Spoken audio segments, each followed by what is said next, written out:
to leg side for a single. Have you watched much of the tournament so far, Robin? I've seen just a little bit of it. I can't claim to have watched a great deal, no. But I've I've sort of had a little quick glance through the rules, and it strikes me that we're in for a bit of excitement.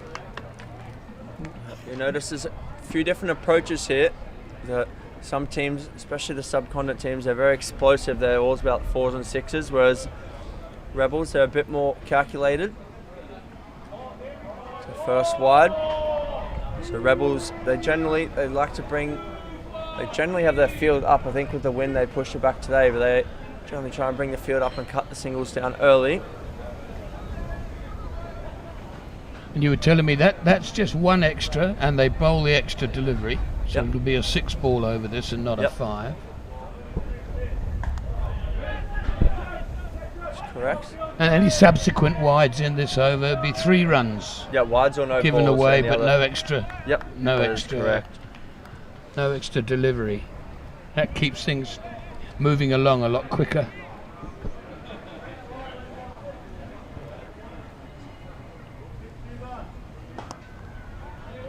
Played out to the mid-on, not quite close enough to stop the single.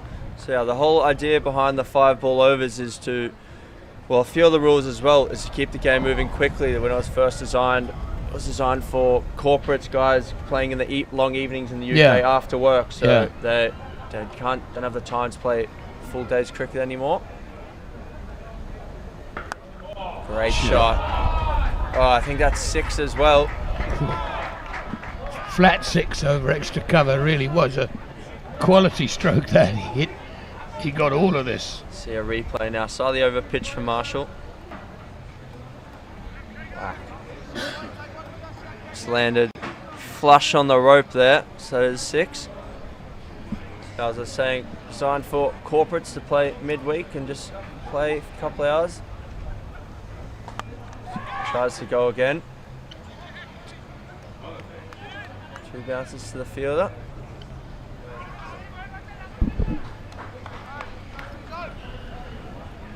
So there's no circle, I see. No with circle. 8 aside, you don't have, you can have them all on the boundary. The only fielding restrictions we have is we ask 3 leg side and 3 offside, but the fielding team can elect to take a 3 over block where they can 4 and 2 if they wish, or 2 and 4. So that's the only, we call that the fielding power. The fielding team a little bit of an upper hand if there's a leg spin bowler getting hit to one side. Okay, now the over isn't finished and somebody else is bowling the last. No, so the over's finished now. Oh, it has finished? Yeah, it has finished. So 11 after the first.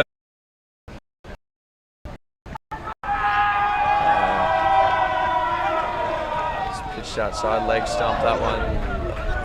Field just. So yeah, Robin's inquiring as well, no change of ends, but we bowl 10 overs from one end. And then the second 10 they bowl from the other end. That's another one of those quirks, so the fielders don't waste time changing, so still get the benefit of playing to the tactics both ends, but just saves a bit of time there, keeps the game flowing. So everyone just checking the welfare of the batsman there. He got pinged by a throw, unintentionally of course. So now this is Freese to bowl, Ryan Freese, number 14.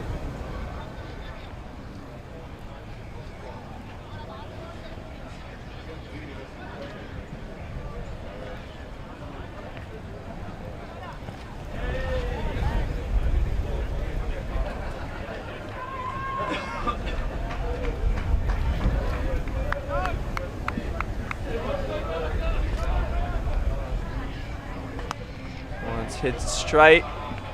It's me 4 runs. Top shot. It's a beautiful stroke, straight down the ground. Absolutely gun barrel straight back over the bowler's head. Perfectly played. All timing as well. There was no slogging in this. Beautiful, beautiful cricket shot. Good comeback there from Freese. Dot ball.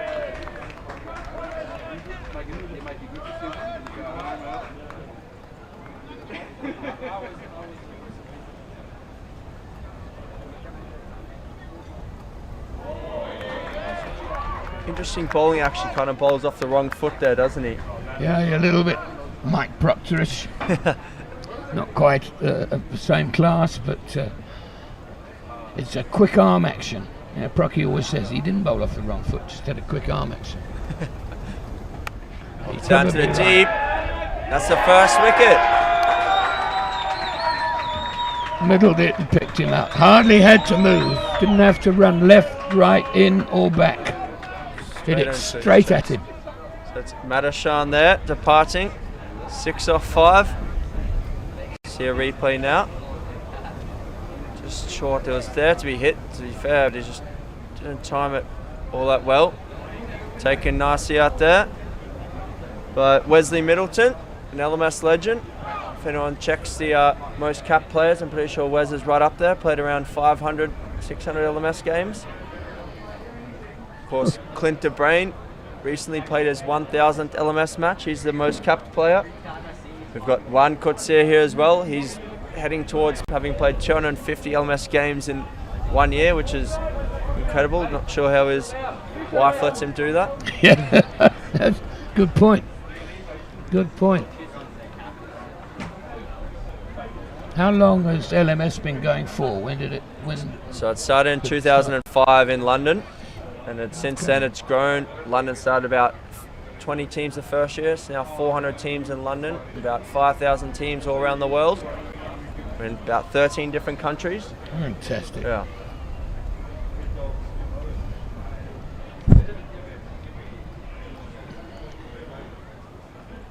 This is number 36, Ashan Randika.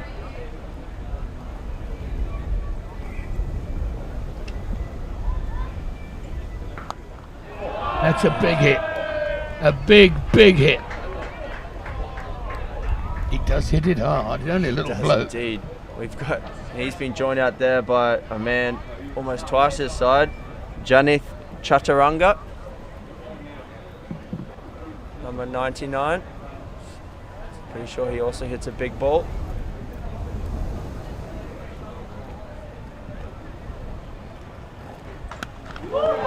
He's gone again there, this time to the leg side. Marshall's feeling the pressure here. What do you think, line and lengthwise? It's difficult, isn't it? You know, that obviously very sloggable, that sort of length, and he doesn't seem to mess about hitting fours. He just hits the ball out the ground. So I think he's got to try and get it underneath him somehow. It's almost death bowling every ball. Oh, he's gone again there. Missed it. That's almost a replay of the previous ball. So Marshall under the pump here, 18 off the first 3 balls. Randika moves on to 27 off 8 balls, so that's a pretty handy strike rate. Cool. What would you like with a bat, Robin? Do you also a high strike rate? Me? Yeah. Nah. I never played the T20 game. I only ever played the 40 over game. That was, and very tamely in those days. Oh, this one's in the air, not timed as well. Oh, a bit of slight misfield, good effort to be fair. That's another his 4. record, he's hit a 4. Ruined it. The strike rate's on the way down there. Yeah. So Rebels under a bit of pressure early here. Of course, Venora Sri Lanka hitting with the wind, so they'll be looking to get off to a fast start, and they've done that here.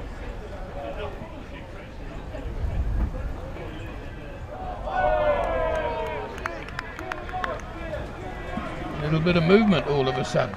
Yeah. Kept a little bit low as well. I've seen a little bit of that. This wicket being used before during the tournament, so 1 or 2 just shooting low.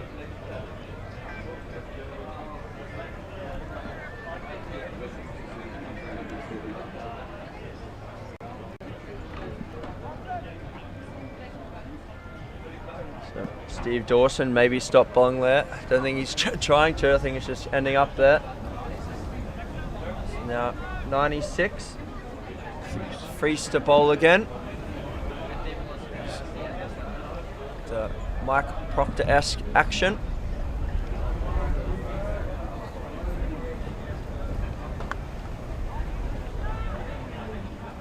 Nicely played to long off for a single.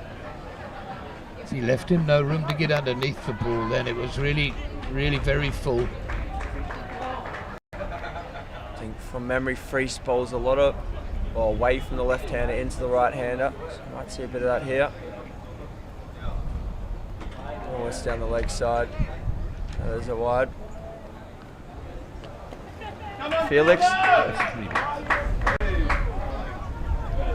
Felix, this is indeed joined here by Robin Jackman in the commentary box. Fantastic to have him here. His favourite South African commentator. He's struggling to pitch on, isn't he? It's always the case with in-swing bowlers to right-handers, out-swing to left to hit the stumps. They invariably have to pitch outside leg. Well, that one's a long way outside leg. A bit exuberant with the appeal there. I don't think that's ever. Wasn't hitting a second set.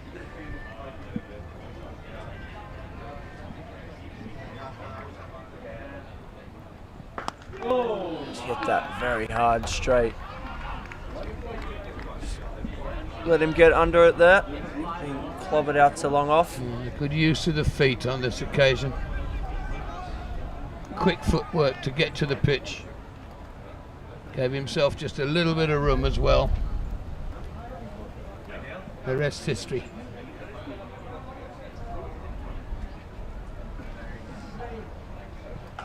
Oh, and that's hit out to long on. The fielder coming around. That's the wicket. They needed that. Randika was really getting on top of him there, but he's departed. Reminiscent of Sanjay's career, that young man. Small in stature, hits it hard. Couldn't believe that he picked out the fielder. Hitting with the wind, remember? Well, that swung a long way there. Mustn't have made much contact there. That's not that far on that wind to get it out there. Randika provided some entertainment. He trudges off. I think now this is Ajanta Mendes into bat. Robin, have you commentated on Ajanta before? I've certainly commentated on a couple of Mendeses. Whether he was one of them, I don't know, but I would think so. She's been impressive, especially with the bat in this tournament. And the leg side, so that is a 3-run wide. The second wide of this over. So Mendes, 10 innings. I thought his average would be higher than that. It definitely should be the way he struck the ball, but a strike rate 185 there. That's the important number. That's the important number. Averages don't really mean a great deal. Especially in T20. Yeah, you can walk in right at the bottom of the innings and hit 25 in 2 overs, and you've done as big a job as someone getting 50 or 30 or whatever the declaration. You have to retire at a certain number. At 50 in LMS World Championship, you can come back at the end, of course. Yeah. You know, but those little cameos, as we used to describe them, are as valuable sometimes as the top order innings.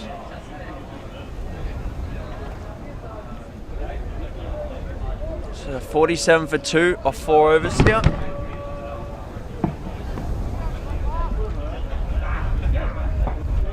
Now this is Van Wyk, have I said that correctly? Into the attack? Martin Van Wyk. Van Wyk. Van Wyk, yeah.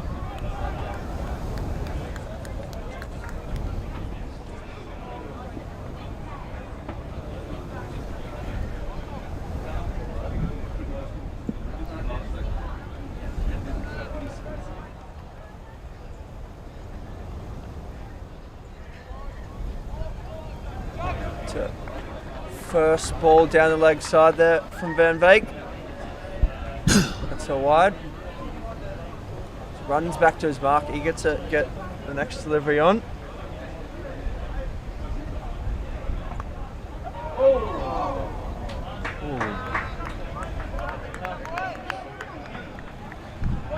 Good reactions there from the batsman to stop that rolling onto the stumps.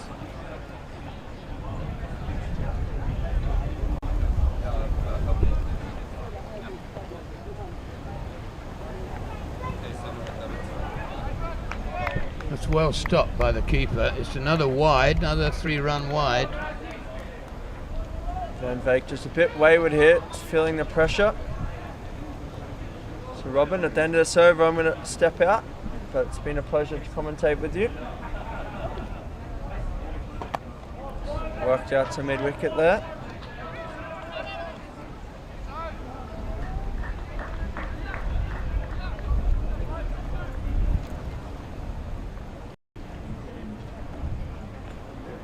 Been impressed by the standard so far? Yeah, pretty much. You know, the usual wides is always likely to happen. Really enjoyed the left-handed guy who played so beautifully, hit all those sixes. Did some very, very early damage for his team. Slightly different style of cricket to when you were playing? A bit more explosive? Oh, certainly from when I was playing, yeah. It's not cricket that I'm not used to, though, because I've seen so much of it recently, but yeah, when I was playing, it was just, he's middled that's that. Mendes Middled that. showing his class there. That's down onto Rondebosch High School there, over, is that a squash club over there?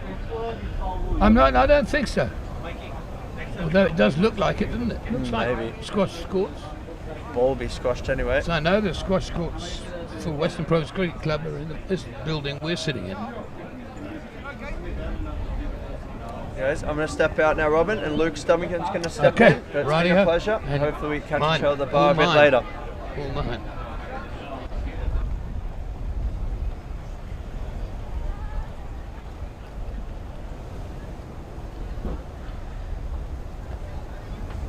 We got a case of a low. We haven't got. I thought we had a case of a lost ball for a minute then, but one of the umpires had got one. Long off's disappeared. Long on disappeared, I should say. Good afternoon, Robin. Afternoon, Lovely Luke. to meet Good to meet you. Good to meet you. Thank you very much for joining us in the commentary Pleasure. box. Pleasure. So, guys, absolutely delighted to be joined by Robin Jackman today, who's going to add a little bit of extra quality to our commentary. We've been bungling on as best we can this morning, but yeah, it's really nice that we can bring you Robin Jackman to help commentate on this game. So, thank you very much for joining us. Hope you don't mind, but we're going to use a few breaks and bits and pieces just to try and ask you a couple of questions and things like that. Absolutely. So we've got the Facebook live streaming going, guys. Make sure if you've got any questions, you send those in. I can't guarantee that I'll ask all of them, but I'll do my best to ask Robin as many questions as we can. And I've also got a few questions that I'd like to ask you because it's great to meet you. No problem. So, how long have you been, or how long was your commentary career in total? My first broadcast was in 1978 for what was then Rhodesian Broadcasting Corporation, RBC, and my last was in 2000 and what are we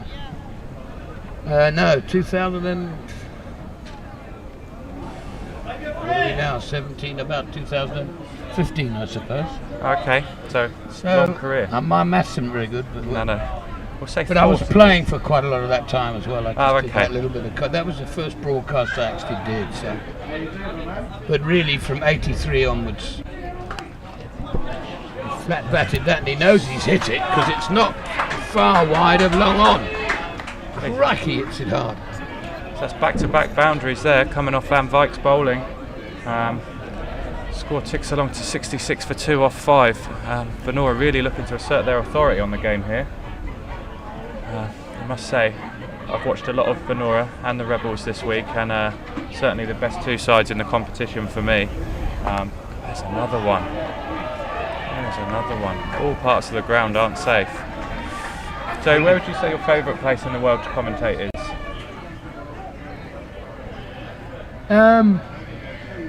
I would always say the Caribbean. Lovely part It's of just the world. such a great part of the world to go to, and people pay a lot of money to go on holiday there. When you get paid to go there, it's right. Yeah, and the people in the They're Caribbean are a lot of fun, aren't They're they? fantastic. They're Lovely just hosts. great hosts, very laid back. valuable dot ball there. Very laid back, and the temperature's so good. You don't, when you pack to go there, no matter what time of year it is, you don't need to put a sweater in your bag, ever. So we need a few more dot balls here. That's well bowled, just down the ground for 1. Yeah, the Venora side really looking to get on top here.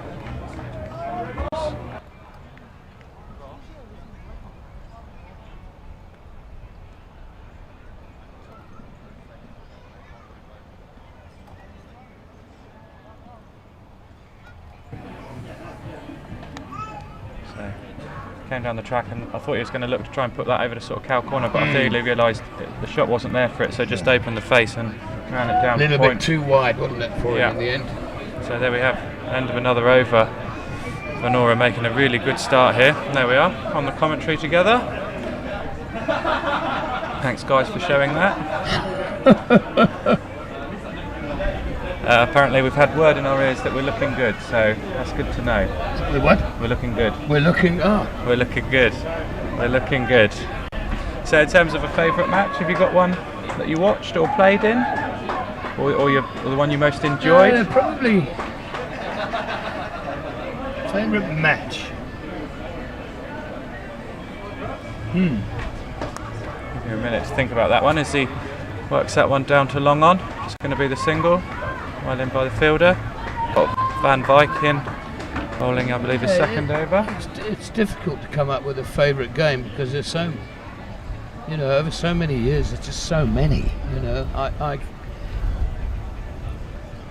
There were wonderful occasions when I happened to be on air, because you get lucky and you get unlucky. Where if you're lucky if you're on air when somebody gets his 100 or somebody takes his 5th wicket, because it's a milestone within the game. And I was fortunate enough to be on air when Tendulkar got its 200 in an ODI against South Africa, sadly. Yeah. And that didn't happen all that often, and hasn't happened all that often. Another good shot down the ground. They're really cranking it up here. Yeah, they're on for a big score here. It's probably worth calling out that the guys from Sri Lanka have cruised through all their group stage games, and they've got through the quarterfinals and the semi-finals quite comfortably. I mean, they've got Mendes in their side, former Sri Lankan Test player, so plenty of quality out there. I was on there when Jacques Kallis got his first double. Okay. And that was a huge moment for me. Probably my favourite all-rounder, I think, Jacques Kallis. Oh yeah, wonderful cricketer. So there are moments, and they would have been in my playing days and everything. Well, I can't remember that far back. So you'd say that the best bits are sort of the key moments or milestones for people. That's going to run down for 4. So yeah, you say rather than sort of particular matches, you think it's more memorable when somebody gets a really good double. You want to talk about a memorable match that I watched. I was there at the ground. I wasn't working, but of course that dreaded semi-final at Edgbaston in the World Cup, when it was Australia and South Africa tied and Australia went through. That was memorable, but for all the wrong reasons. Yeah. So is this your first game you've seen of LMS? No, I watched a little bit the other day when I was down here. Yeah.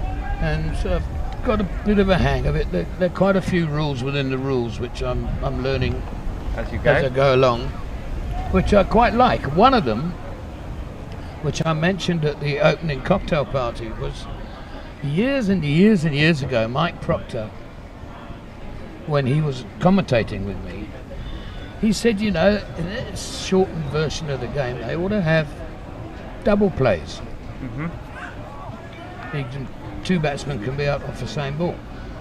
And I thought it was such a good idea that I sort of advocated it for the rest of my commentary career. Every time I got the opportunity to talk about it. Certainly adds plenty of excitement. And there was one occasion which was at Newlands. It's a good strike. It's not gone where he wanted to hit it. It won't go for 4 either.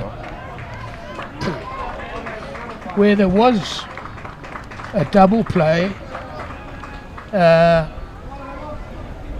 I'm almost sure Herschel Gibbs was one of the batsmen. And it was at the non-striker's end. The batsman hit it down third man way. Gibbs ran, looked to go back. It'll be one more. Was sent back, but didn't turn quick enough. And as he was putting his bat in, the keeper was very much touch and go. Keeper took the bails off, but to make sure, threw it at the other end because the other guy was about 5 yards out. Yeah. And hit the stumps the other end. Yeah, no. And in fact, both run-outs were out, but Gibbs, being the first one to was be out. given out, was the first to go. Yeah, no, it certainly adds a lot of excitement, the double play rule. It's not a case of, if the ball's gone up in the air, you can be safe. Yeah, well, you kind of got to can be get cruising a game with two people 40 odd not out each, and they both get out in the same ball, and you've got two new batsmen. It's completely changes the game. Yeah, so just like to call out, you're getting a lot of love on our Facebook stream. Jackers, what a legend. We've got, great to hear, Robin Jackman commentating on LMS. Guys, yeah, just to reiterate, Robin, I am here with Robin, so if you've got any questions that you'd like me to pass across to him, by all means, please send them in, as we see a good quick ball there that's missed. So 90 for 2 off 7.3. I think the guys, Venora, were a lot of people's favourites going into this game. But the South African team have got a big support base here at the club.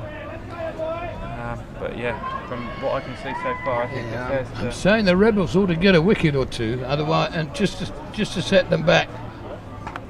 Albeit that the last man can keep batting, it's the only thing that looks like it's going to check these guys from Sri Lanka. They're playing beautiful cricket. Well, they had a little bit of a collapse in the semi-final. They were going along quite nicely, and they lost sort of 3 or 4 quick wickets. And then a batsman was retired who came back in, but then he got out very quickly. So Mendes had to bat on his own, and he was dropped on the first ball of the last over, and then proceeded to get another 20 runs. So they run comfortably, but yeah, I just think that total, an extra 20 on the total, made a big difference to the guys.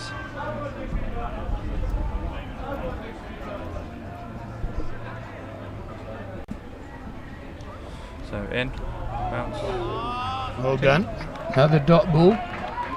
Yeah, if they can either build a few dot balls or pick up a couple of wickets, but they desperately need to do something to pin back this Venora side, because they're just getting ahead.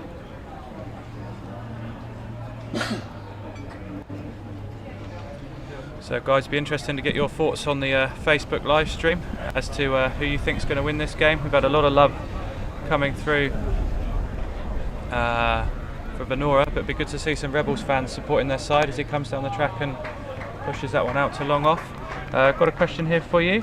Who's your favourite international team apart from South Africa? England. England. That's a wise and informed decision.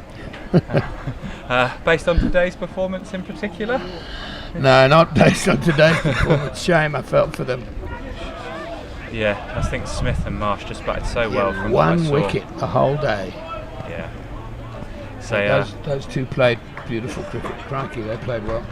Do you find that can sometimes be difficult to commentate on in terms of? Yeah, I've actually felt for the commentators, because you can sit there in a really boring game when somebody's blocking and blocking and blocking, and then it gets a bit tedious, and you have to go down memory lane and try and keep the viewers interested in other stories other than what they're watching. Yeah. So do you think that's why? But this was so one-sided. It was quite difficult for, for instance, Michael Vaughan was brought in, and somebody said to him, you're an England captain, what will you do if you were captain now? And it was quite difficult for him to answer, because they tried just about everything and nothing was working.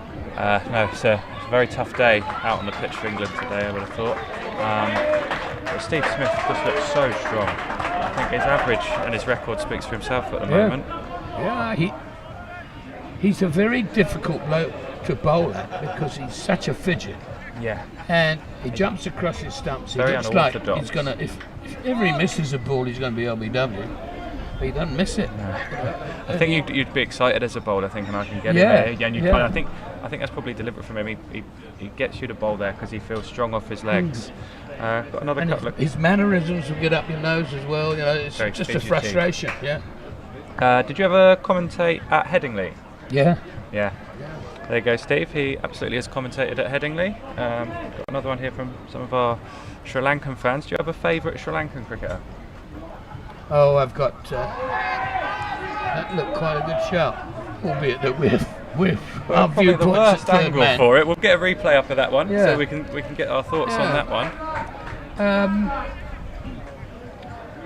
So many of them, because they're just such lovely people. That all Sri Lankans, whether they're cricketers or just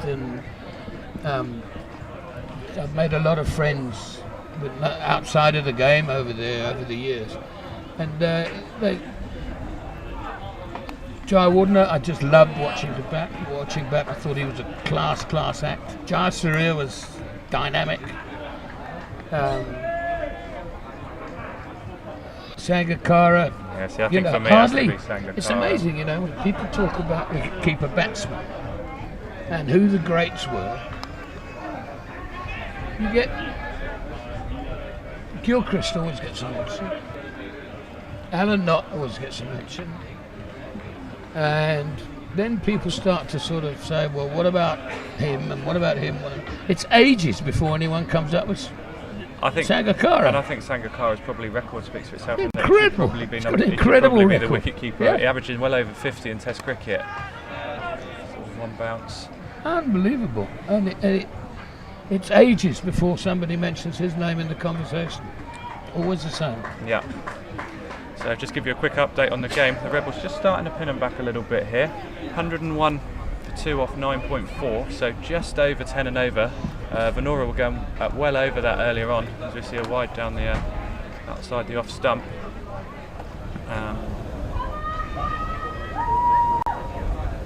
So I've had a comment in. I think it's probably more aimed to try and wind me up, but Ashes predictions from a couple of guys. Ashes predictions. Ashes predictions, given the state of today's play. Oh, he's out. That was a sloppy bit of running. That was an interesting bit of cricket there. We'll go back and we'll watch that. It's been slightly sidetracked by the Ashes comment, but it looked like he wanted to go for 2, and the non-striker sent him back. Well, there's no way they would have got 2. There's no way there was 2, but also he didn't just turn and go. So you see it here. He gets sent back, but then he doesn't try. Oh yeah, no, it's a great bit of fielding from the bowler and the wicket keeper. He's given up. Real flat throw from the outfield. That started it. Yeah. And that's why the non-striker turned him down. And rightly so, because he would have never got in that end. Neither of them. There was and never then 2. that would have been, I don't know, you can't have a double play on run-outs, can so you? It's only on a catch. It's got to be a catch. Yeah, so when the ball goes up in the air from the batsman and you catch it, you can then run out the batsman at the non-striker's end. Yeah. Potential amendment to the rules there, 2 run-outs if possible. I'd like to see that. That would have been the case in one. If the first guy hadn't quite got back. That was a bit like the Gibbs scenario that I described, except it all happened at the opposite end. Yeah. Ashes prediction, they will go back to Australia, I'm afraid. I can't see England getting out of this. I mean, they might squeeze their way out of this test match with help of some weather, because apparently there's a lot of weather coming in on Monday. Oh, okay. But 2-0 down with 2 to play, you're not going to... I think England won the toss bat. They're in a fantastic position day 1, and I think they thought, right, we can have a proper game of Test cricket here. Australia, if they do have to chase, will have to chase day 5. But it looks like England are going to have to bat day 5 now. See, 368 for 4, and you bowled out for 403. Yeah, don't That's remind me, Robin, because I not set good my enough. alarm and got up nice and early to watch that. That's a good shot. That's a good shot. Just run it off the face. But like you say, the Rebels needed wickets, and I think that could be an important wicket for it, because it sort of came out of nowhere really. Venora hadn't really given them a chance, and then one poor bit of running, and then all of a sudden they're 3 down, new batsman in, and I think they'll look to put a lot of pressure on Irda Singh, see if they can pick up another quick wicket. Watch this guy in the semi-final, batted very well. So got a few shout outs on the Facebook feed there about the fielding. Yeah, the quality of the fielding, particularly today in the quarterfinals and the semi-finals, has been superb.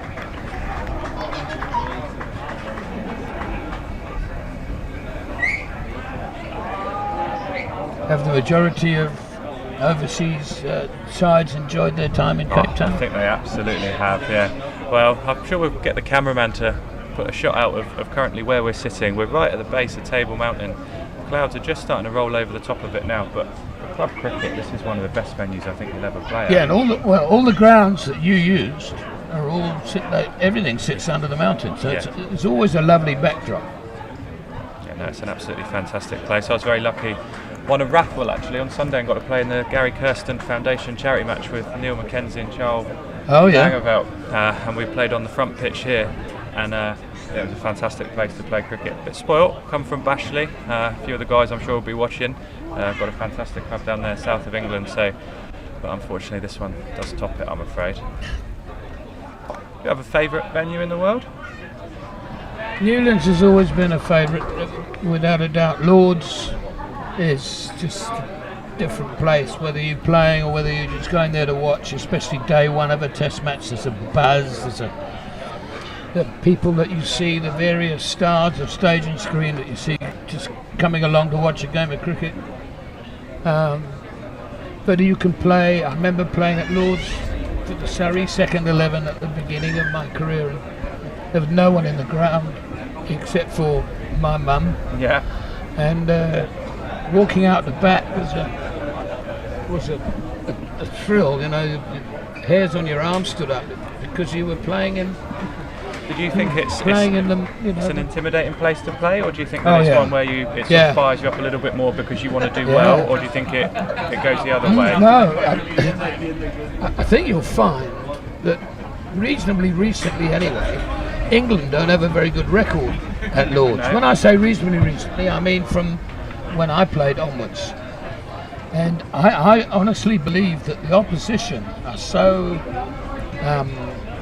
have been so looking forward to playing at the home of cricket that they play above themselves. I think it's just such an honour to get on the honours board. Yeah. I think that if I was an overseas player, I think because you get less opportunities than you do as an England player to try and get your name on the honours board. I just think you saw it with Pakistan a couple of years ago how they just all played fantastically. Yeah. I think it's such a sense of pride to particularly get on that famous honours board. But I think.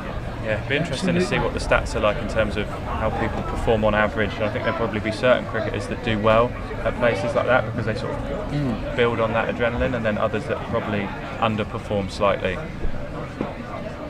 Now it'll be a bit different because we're bowling with the wind and therefore hitting into it. So most teams this week particularly have chosen to bowl with the wind first 10 overs and have the guys hitting into the wind for the first 10 overs, so try and get a little bit of control in the first 10 and make the guys go harder in the last 10 overs. But I must just stop and say that is a lovely cover drive. Beautiful. It's proper cricket. It's not all just slogging out here. We're going to see that one again. That was just masterful. Yeah. It's Mendes, isn't it, I think? There we go, we'll see that again. Look at that. Wouldn't look out of place in a test match. And rightly so, because he played, is it 25, 26 tests for Sri Lanka? No, is it Mendes? It is Mendes, yeah. I'm not sure how many. I think I had a quick look this morning, it's about 24, 25, around that. 40.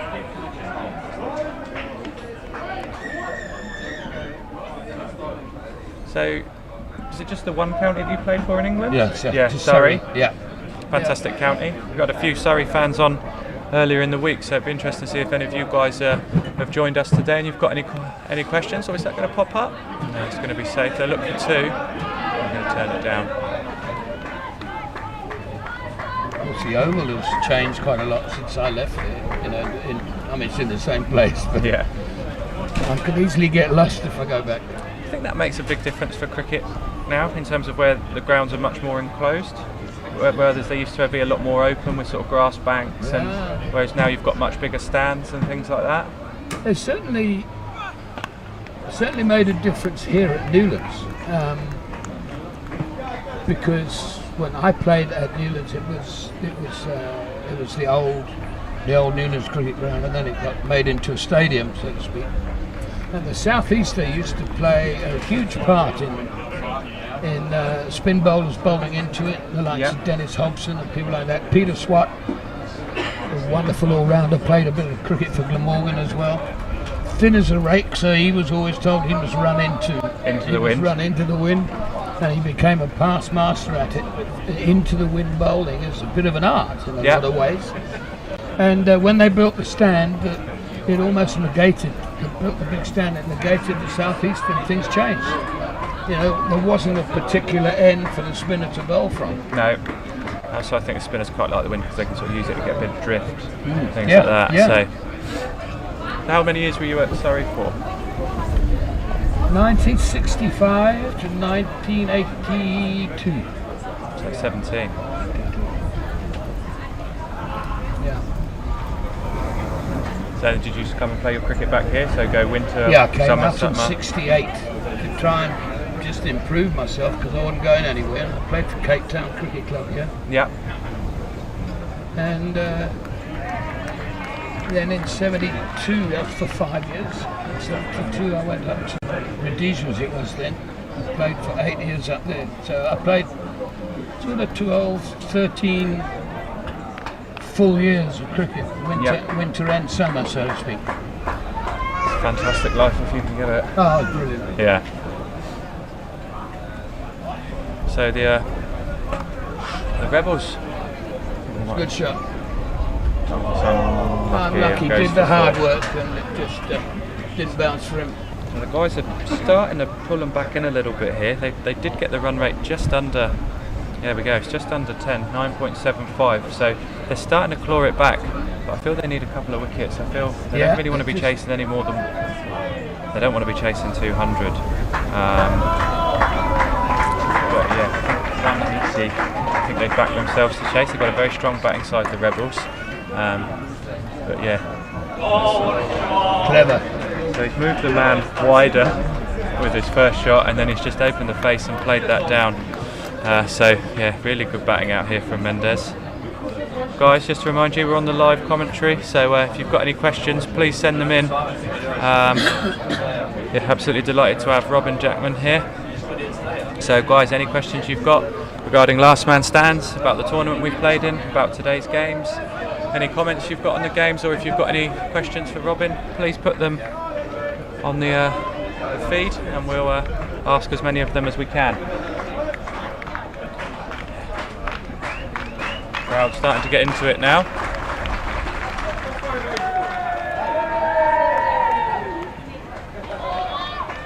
Fantastic. Into the game or into the bar? I think they're getting into both. Well, I think they sort of go hand in hand. As they get more into the bar, they get more into the game. But yeah, we could be in for a classic here. I think Rebels will back themselves to chase down whatever total they're set, but they're just trying to tie Venora down as much as possible. But Mendes isn't really allowing him to do that. They're playing very, very nicely out there. It's interesting to see that Mendes has come out, obviously former international spinner and more of a tail order batsman, has come here and got a lot of runs, but really struggled to get any wickets. His economy's been very strong, but yeah, hasn't picked up hatfuls of wickets like you'd expect him to. Really? No. I'm intrigued as to why the Sri Lankans have made their dressing room and their pavilion over on the grass over there. Yeah, I'm not quite sure why they've sat over there. They've done that for most of the week actually. I must admit that the Venora guys have taken this tournament probably the most seriously out of everybody. They're the guys that have been here early, warming up, having a net, used their day off to have a net, so they're certainly here to win it. Take their cricket very seriously. That's not to say that would have been a good catch. It's not to say that the Rebels aren't out there to win it, because they are absolutely pumped up for this, but probably a little bit more of a social element for the Rebels guys. So we've got a question which I'll probably answer. So Anthony Nardi's just asked what's the quickest LMS 50? It's actually 7 balls, which is, you think, impossible, but so the batsman was batting on the last ball, which obviously if you hit it for 6 can be 12. The bowler's bowled a no ball and he's hit it for 6, so that was 13 because the no ball runs go to the batsman. And then also he then hit their following ball for 6, so we got 25 off 1 legitimate delivery. So there we go. So 7 runs is the quickest LMS 50. They go for 2 here. Got a question here from Thomas Harrison, probably a good one for you. Can you see any of the last man stands type variations being introduced in any international or first class cricket? Oh, I don't. No, I don't. But when when you say that, if you'd have asked me however long ago it was, well, what about 20 overs games? I would have said, no, I don't think that's going to work. Do you think that? Yeah, it's interesting because, like you say, T20's exploded so big. I think particularly the IPL was the one that really set it off. Yeah, when that without started. a doubt. And now you've got competitions all over the place. It's particularly big. The Big Bash has been superb in Australia. I think this is a fantastic game for the amateur cricketer. I really do. I think perhaps because it was started by the amateurs, it should be left to the amateurs to play it and not involve it as a money-spinning professional tour all around the world. Blimey, Chris Gale will be playing till he's 90 if they keep coming up with shorter versions. So I've got another question here from Last Man Stands Kalahari. Do you like the day-night pink ball test matches? I didn't think I would. I was a bit against it when it was being thrown around, and my reason was because I don't think it's necessarily always fair to both teams, because you could have situations where the dew would affect the fielding team on a regular basis because of the time of night that it produced itself. But they've only looked to play them in grounds that are fairly much dewless. In other words, they haven't played any in India or Pakistan or anything like that, where you get quite a lot of dew. And yet it's provided really a different spectacle. The pink ball seems to do a little bit more than the white one, or a lot more. Ask James Anderson. And it's a top shot, square drive off the front foot, beautifully played. It's a good little player, this lad. I did say they've got a strong batting lineup. They've picked 2 wickets up, but the batsmen do keep coming with this Venora side, and a very good bowling lineup as well. It's so far the 2 that have been played, both in Australia, I think. We had one in the UK this year. Have we? The West Indies. I didn't. I missed that. I think it's the one that the West Indies It hardly won. gets dark until they finish, maybe before they have to put the lights on. High summer in England, don't get dark till 10 o'clock. I think the lights come on for about the last hour or so. But no, I'm pretty sure that's the test match that the West Indies won. With the 2 lads, Hope and Chase, I think, getting big hundreds each.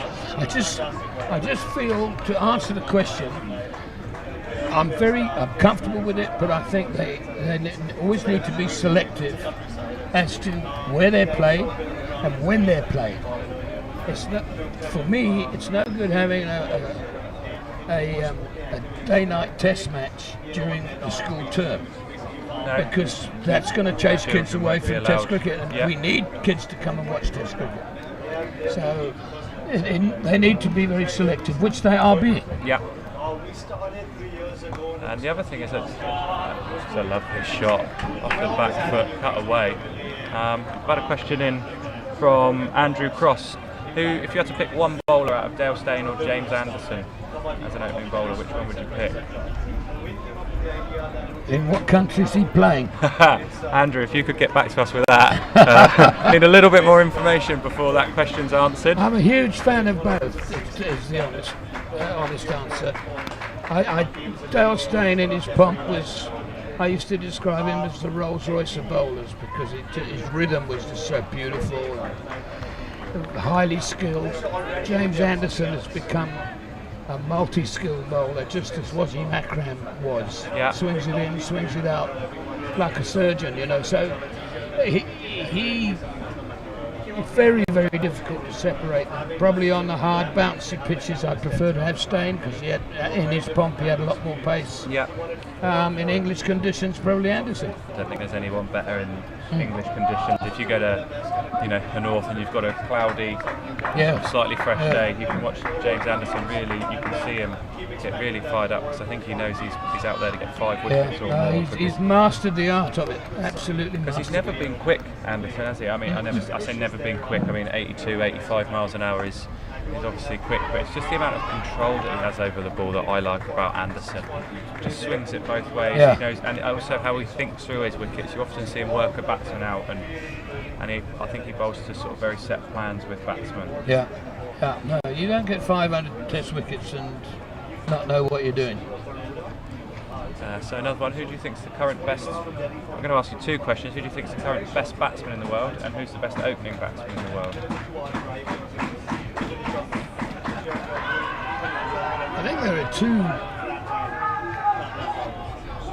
I think there are two batsmen you have to mention in the same breath, and that would be Steve Smith and Virat Kohli. So we're just going to just to interrupt you there, Robin, a big shout for LBW, so we're just going to check that one out on the replay. Oh, missing leg. Yeah. Going down. Sorry to interrupt you there. Let's vote for batsman. Wow. It's a big watch out. It's in the tree. I have to go through the team. So for me, I'm a big Alistair Cook fan. I know he's struggling a little bit in Australia at the moment. He's having a rough tour, but he's got an unbelievable record. Unbelievable record. 11,000 runs, 150 caps, average of 45. Yeah. I always think an opening if he plays until he's, how old is he now? 33, 34. If he played till he was 36. Yeah, I can see him getting Tendulkar's 50. He's 200 up close caps. to, Yeah. I think he could overtake Ponting on the I think there's a few he could overtake on the leading Test run scorers. I don't think he'll catch Tendulkar's Test runs, but he could certainly bat for a long time and break a lot of records. He'll get up with the Pontings and the Callises and those guys. I think what makes Callis' record so impressive is when you look at his bowling record as well. And it's like having 2 players in a team. Absolutely. And it wasn't the worst second slip either. No. So if you have to, I haven't really thought of the other countries. It's 4 more. This lad. Australia. Who's opening for Australia? Warner. Yeah, he's a little pocket rocket, and he's pretty useful. But I'd probably have to go with Alistair Cook right now in terms of what his record speaks for. I think an opener's record's always going to be 5 or 10 runs lower than say a number 4 batsman, just because the new ball's that much more difficult to negotiate. I think as a batsman you're always probably going to have a slightly better average. I'll tell you another thing about Alistair Cook, which is what I always say about Graham Smith, is Graham Smith wasn't everybody's cup of tea. His technique was a little bit awkward and what, but he's got a fantastic record.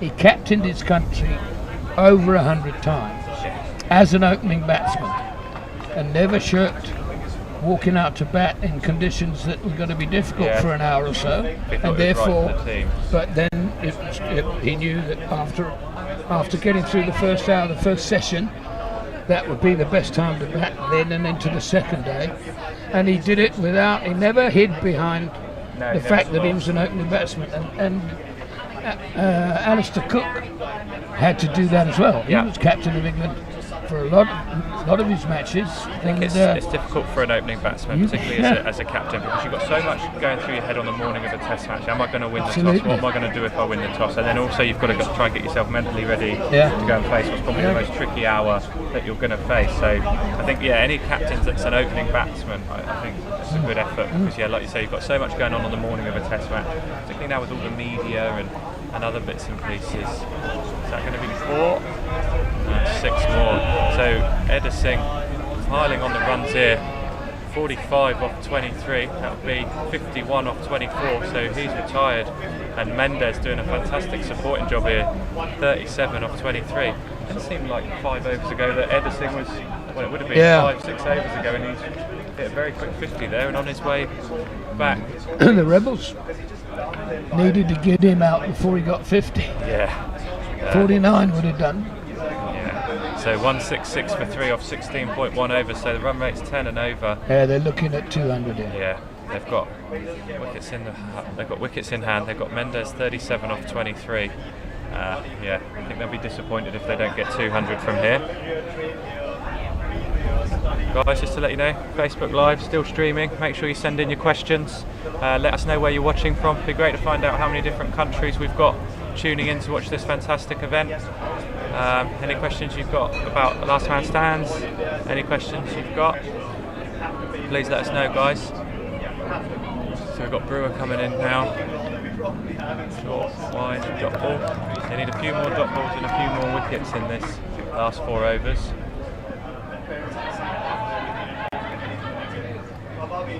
All just keeping a little bit low, bowling into that end. Yeah. The wicket in general has played very well out there. It's a decent square. Yeah. So fresh strip for the finals, just using the middle one. But yeah, it's just keeping a little bit low at times. That's another great shot. So it comes in. That's perfect timing. That. The batting just keeps coming with this side. Fantastic side. So I think you'll probably agree. It's fantastic that guys that aren't playing professional sport can be tuned in, so all their family and friends can watch them around the world. Wonderful. Technology today is just incredible. Yeah. So we've got Grant watching from Walton-on-Thames, UK. Thanks for joining us. My hood. Your part of the world? Down there, yeah. Lovely part of the world. Played on that cricket ground often enough. Lovely club, Walton Cricket Club.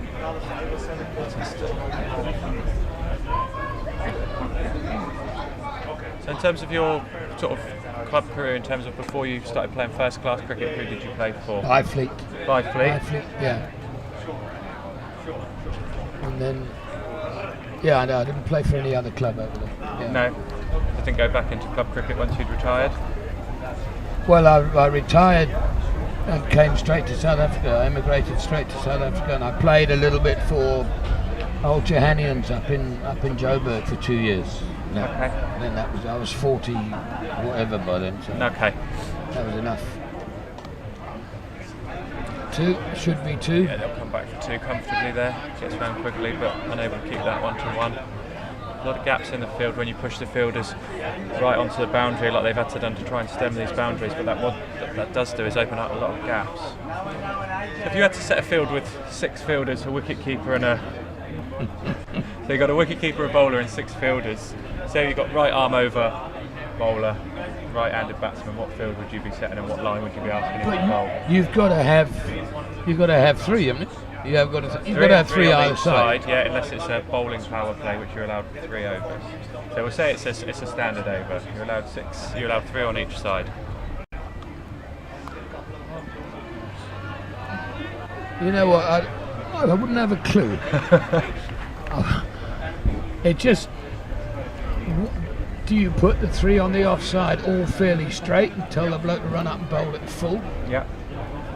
And run the risk of just getting ladled down. So many batsmen these days are so, even the club batsmen, they're so good at improvising. Just makes it so difficult to set a field. Yeah, so it's almost... Do you think just go with the percentages like these guys have gone and have mid-off, mid-wicket? Pretty much, yeah. And a sort of I hope they hit it to the fielder, point. you know. Yeah. And then just hope that the guys are athletic enough to get round. So, got guys tuning in from all over the world today. We've got Gold Coast, Australia. We've got Sri Lanka. We've got Sunshine Coast, Queensland.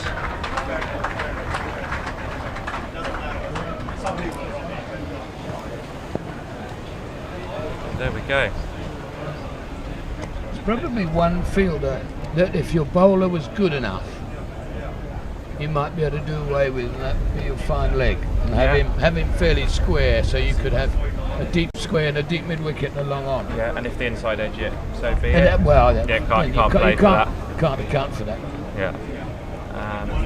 Yeah, I think that's what a lot of the guys tend to try and do, particularly in some of the cricket that I've seen, is they don't really have anyone behind them, if that makes sense. So they'll have deep back, or they'll have a deep point, mid wicket, mid off, mid on, mid wicket, and a square leg. So you've got to bowl full. Yeah, and then you just got to bowl full. So still a lot of support for the Rebels. New batsman in now, just taking a leg stump guard.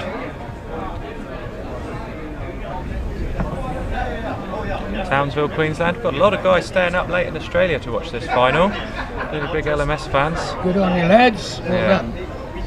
So I've got a comment here saying that he thinks it would be a lot more difficult for the batsmen if the keeper stood up. Do you agree? Just to stop them using their feet? Well, obviously it would, but the keeper's got to be very capable.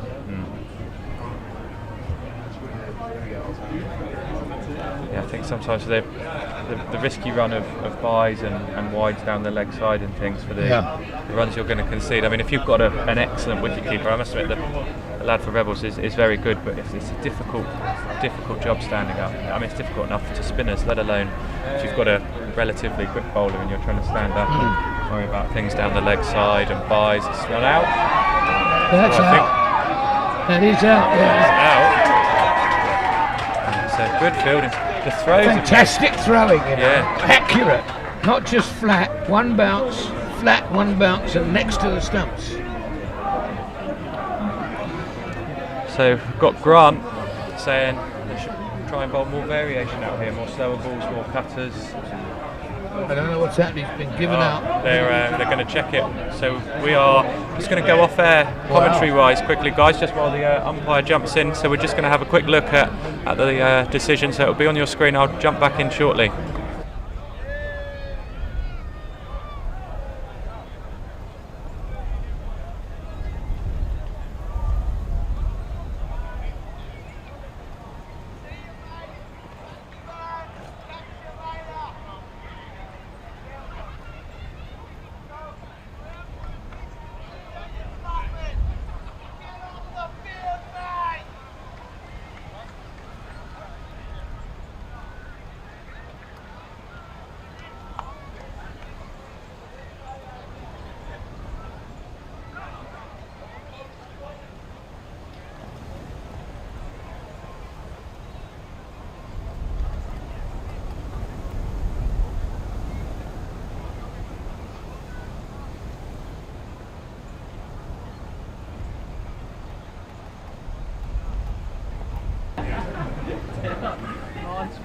So there we go, guys. The third umpire just nipping into the commentary box to use our monitor just to have a quick look at the decision. So the camera angle we've got there proves that was out. So good decision by the umpire.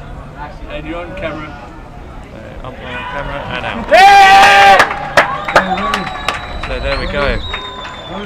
So just to go back to Dion Slade's question, he's just asked if Rebels batting lineup, if they've got any chance of chasing this total. So I'm going to say yes, because I haven't seen them chase a big total, but a lot of the totals that they've chased so far in this competition, they've made look very comfortable. So they've clearly got inside the 20, have they?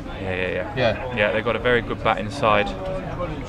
So there we go. Time to test the third umpire. Third umpire's confirmed that the on-field umpire's got it correct. So we've got Mr. Patel tuning in from Bristol. Great to have you with us.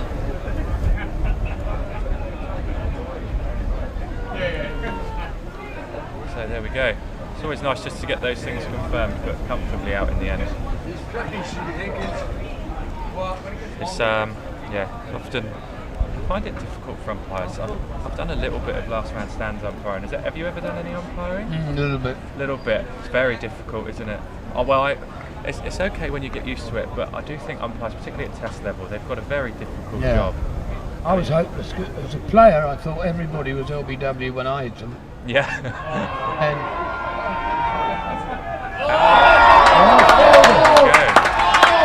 What a wonderful bit of fielding. So we've had 3 run-outs today. Yeah. 3 run-outs in one innings, all good throws. So they're clawing their way back into this. The only problem is you've got retired batsman to come back in, but if he's got six down now, so he's got to get going again.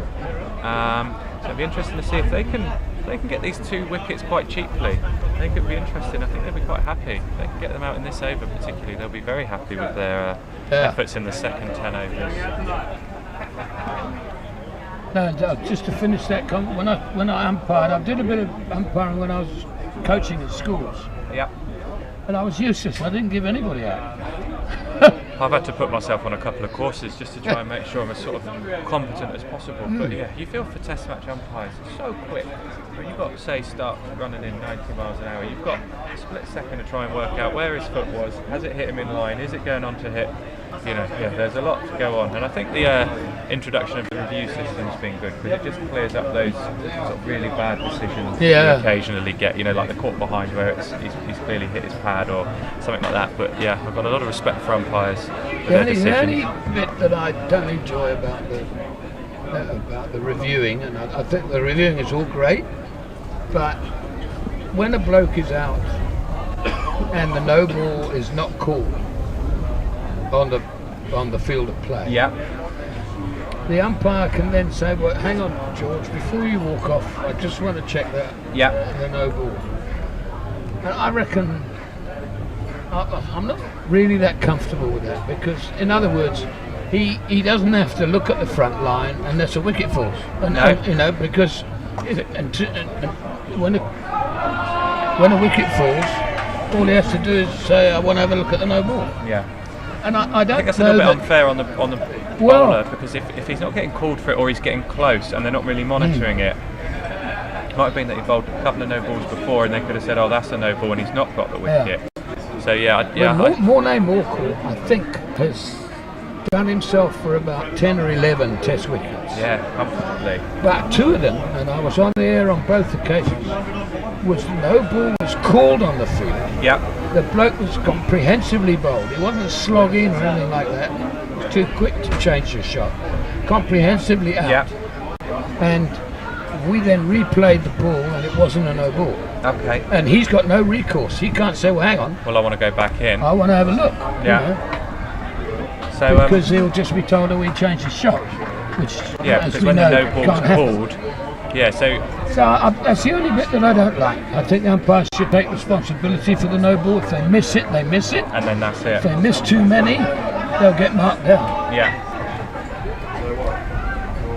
So do you think, when you were batting, that if a no ball was called, you didn't have any time to try and adjust the shot that you were going to play to that delivery? And only a lob bowler. Yeah. It's a wide. I don't need to give any extras away. They need to keep this as tight as possible.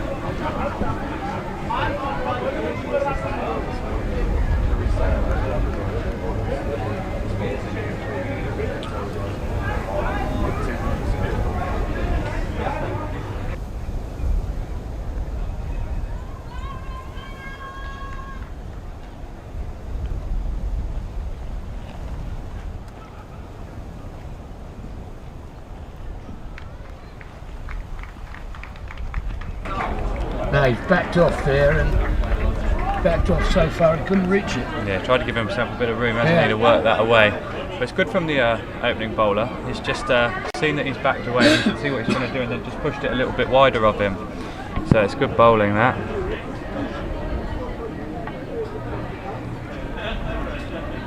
So here we go. We've got 7 balls remaining because we've only got 5 balls in the over. Got behind. Yeah, here we do go, because what a big comeback this is by the Rebels. Yeah, so we've got. So who have we got left in? So we've got we've got the guy who's retired and come back in. He's now going to bat on his own. He's got 6 deliveries. He can only run 2s or hit 4s and 6s. Yeah, he's very capable of doing that. He's absolutely very capable of hitting. We'll see that wicket there. Oh yeah. They're absolutely the perfect ones as a wicket keeper when they put the ball more towards where you're stood. So it'll be interesting to see what the tactic is here. Is he going to try and go hard now, or is he going to try and give himself a chance off the last ball and try and hit a 12, or is he? He can only be run out at the keeper's end. Yeah, right. That's correct. Yeah, only run out at the keeper's end. So here we go. they're going to go 2. He's going to make 2 comfortably there. That's good running. It's a very good shot as well. Just 4. I don't think he'll go for 4. No, he decided to send he'd have to down. run 2 overthrows. Yeah, he'd have to run 2 overthrows as well. That's brilliant. Yeah, big shout from Vicky. Rebels are fighting back. Yeah, they've certainly fought their way back into this. I think the batsman though is going to try and bat the next 4 balls, pick up as many runs as he can. But I think he definitely wants to be there for the home run, give himself an opportunity of hitting 12.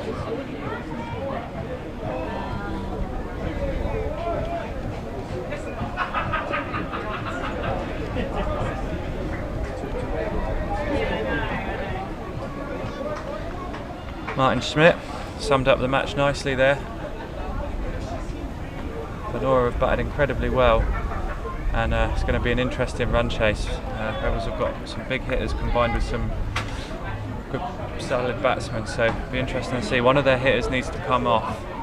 I think if they're going to have a good chance of this, I think they certainly need someone to get a quick 50 that the Sri Lankan guys have done. So we've got 2 balls to come, 3 balls to come. Stop ball.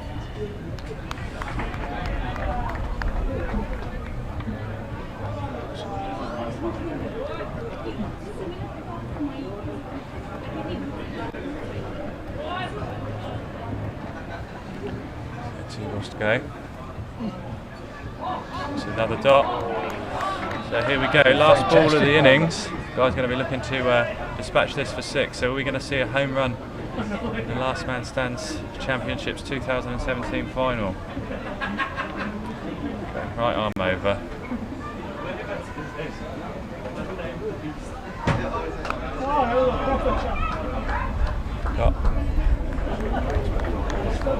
Oh, we got another ball. Oh, sorry guys. 1. Apologies there. I thought the score on screen was a little bit behind, but here we go. Crowd getting into it now. There's a chant of "We want 6" going round. Oh, we're going to see it now. 58 off 30 for Edison. Runs in, backs on.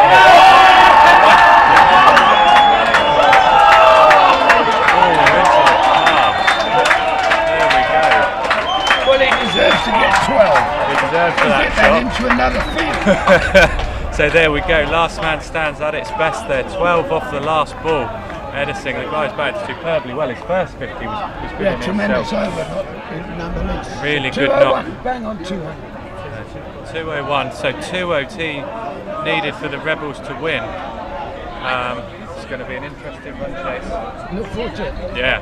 Right guys, I'll just go through a quick match summary with you as we go through that 6 again. You can see he's played really well there. He's backed away and just created the length that he wanted. So he's made it into a sort of slightly, I think he's going for the Yorker, and he's gone backwards to make it, made the length he wanted and then swung through the line, and that is a fantastic 6. Celebrates to the crowd. So fantastic finish to their innings. I think the Venora guys will be very happy with that. 201. You can see the scorecard there. Randika 36 off 14 at the top there. Great start. Chaturanga 29 off 19. Mendez held it all together with 41 off 25, and then Edison there 70 off 32 balls is a fantastic effort. So 201 off their 20 overs for 7. So the Last Man Stands doing it comfortably there on his end, picking up a valuable 12 runs for his side. Absolutely. So there's the bowling figures. Unfortunate some of the guys out there going over 10s. Wickets. See, there's only 4 wickets in the column. We've had 3 run-outs. So fantastic field inside. This guy Daniel Poulton, 4 overs, 1 for 34. He's a fantastic batsman. He's probably the one that we need to watch out for. He'll be coming out in a yellow helmet. It's a good economy there, 7.7. Was that 9? That's no, 9, 9. But anywhere around about 7 or 8 is brilliant when you've only got 6 fields. So there you go guys, you can see the summary of the match summary there. We're just going to nip off air for 5 minutes while the Rebels batsmen get padded up, and we'll be back with you shortly. Thanks very much guys.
back, sports fans. Here we are, the big run chase. World Champs 2017, last man stands in Cape Town. Got Venora Sri Lanka versus the Rebels from South Africa. Huge run chase on the cards though. 202 to win. Opening batsman Bruce Gilson. A lot of love for Bruce on the yesterday.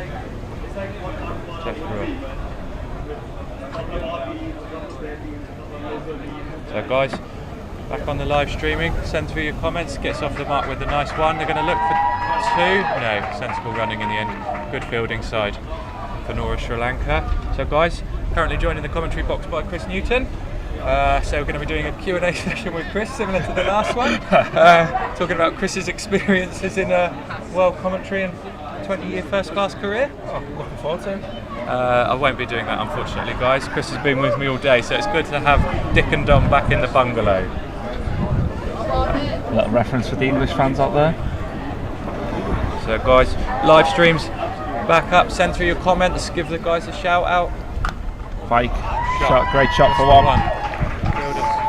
Make sure he stops the boundary. Interesting that Venora have opted to bowl into the wind. With the wind first, but with the batsman hitting into the wind. There's Van Dyke's stats. 204 games. 101 50s in that time. 101 50, 7,566 runs. Terrific. Gilson works off his leg. They're going to look for two here.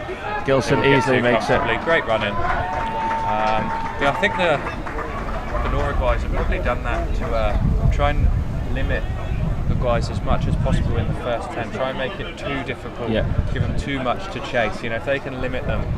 Need them 140 off the last 10. Yeah, they want to. There's Bruce Gilson's stats. Hero of the semi-final. Hero of the semi-final. 3,251 runs, average of 66.35. They're serious batting side, the Rebels. So I think if anybody in this tournament could chase this down, it would be the Rebels. It'd be great to see how they go. Guys, send us in who you think's going to win this. We're at the halfway, so I've just started the Rebels innings. 5 for none, 0.4. Let us know who you think is going to be crowned 2017 LMS champions. If the Rebels can get a few early boundaries, I think the crowd will really get into it. Clear home fans' favourite, the Rebels. So pulled out to deep mid wicket, just a single. Chaturanga finishes his first over. Yeah, I think the crowd could really play a part here. We'll get the cameraman to give us a shot of the balcony, but it's really filled up nicely here. A lot of guys enjoying a beautiful Saturday afternoon in Cape Town. A lot of the guys, a lot of support for the Rebels guys here. There we are.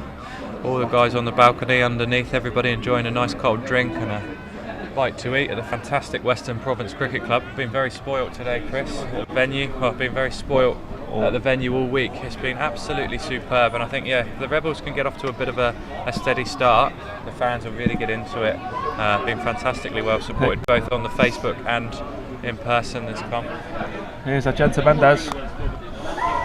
Out. Oh. That's Agenta Mendes' first wicket in the last 3 days. Wow. Gone wicketless in the quarter-final and semi-final. Yeah. 70 in the semi-final. We'll see that replay back. It's a very good catch. He's hit this well. I think he realised he wanted to get after Mendes. It's into the wind, and he's that probably would have gone for 6, still into the wind. Very flat 6. So the big start that we talked about is tricky, but we've got a lad coming in now, Poulton. His stats will speak for themselves. He's a superb LMS player. We'll get his stats in a minute.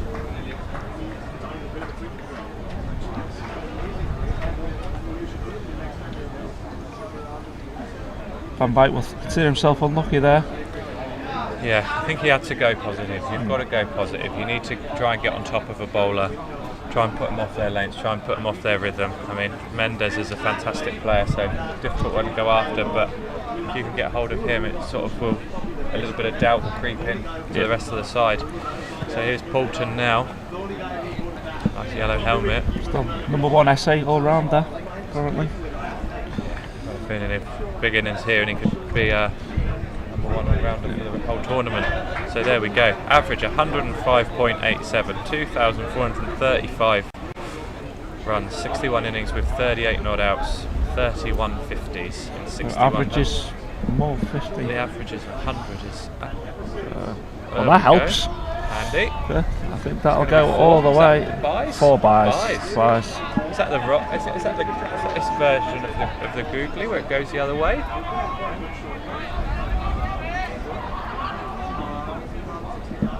Let's just have a look. What did it was this? Yeah, it goes the other way. Was that the cannonball? Is it called? Is that what it's called? Sure what his name for it is. He deceived batsman and wicketkeeper. Probably didn't give the wicketkeeper the sign that it was coming. I don't think the batsman picked it. So 4 buys always very handy. A little bit of gymnastics on display there. Keeper's Poulton gone back now. We talked about this. We've seen this a couple of times. The wicketkeeper's more than happy to stand back to Mendes. Going to give Poulton a bit of a license to try and use his feet, but it'd be interesting to see if they can tempt him into it. And it just pushes that you one can't back. really use your feet to Mendes. He's so flat. Yeah. And they actually need 7 wickets still. There we go. Push that into the offside. Do we look for 2, will they? No, just the 1. So a solid start again from Venora Sri Lanka. Have been a very solid side all week. We look at Genta Mendes' LMS record. Stuart Proctor, what happened to the second 11? They won a fantastic deciding game in the group stages, and then unfortunately were knocked out to Venora Sri Lanka in the last 16. There you can see Mendes' stats: 31 overs, 7 wickets, best of 2 for 26, average of 28.86, economy of 6 for 52. So solid record there. Fairly new into his LMS. If you look through most of his stats, he tends to go for about 20 runs off his 4 overs. Not a huge wicket taker in this format of the game. But he has been. He's definitely been an all-rounder in this format. Yeah. He's batted superbly. Got some big runs in an important semi-final. They love a home run. This Sri Lankan team. It's 2 in a row. 2 games they've hit, and I think there was another couple in the tournament. So yeah, they've hit a lot of home runs already in this comp. Be it for them. Now, guys, just keep flagging it up. If you've got any questions about Last Man Stands, or any questions about the game, let us know where you're watching from. If you want any information, let us know. Slashed away. That'd be 4 runs. Great effort in the deep. Great effort. That's got the crowd going. There's Gilson. He's in great form. We saw him earlier today. Hit a 50. Rebels were in a little bit of bother in the semi-finals. Yeah, reduced to 20 for 3. But the 3 wickets they lost in quick succession.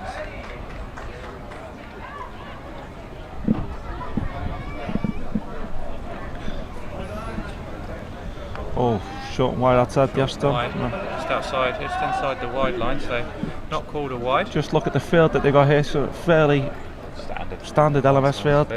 3rd man, deep cover points, mid off all the way back.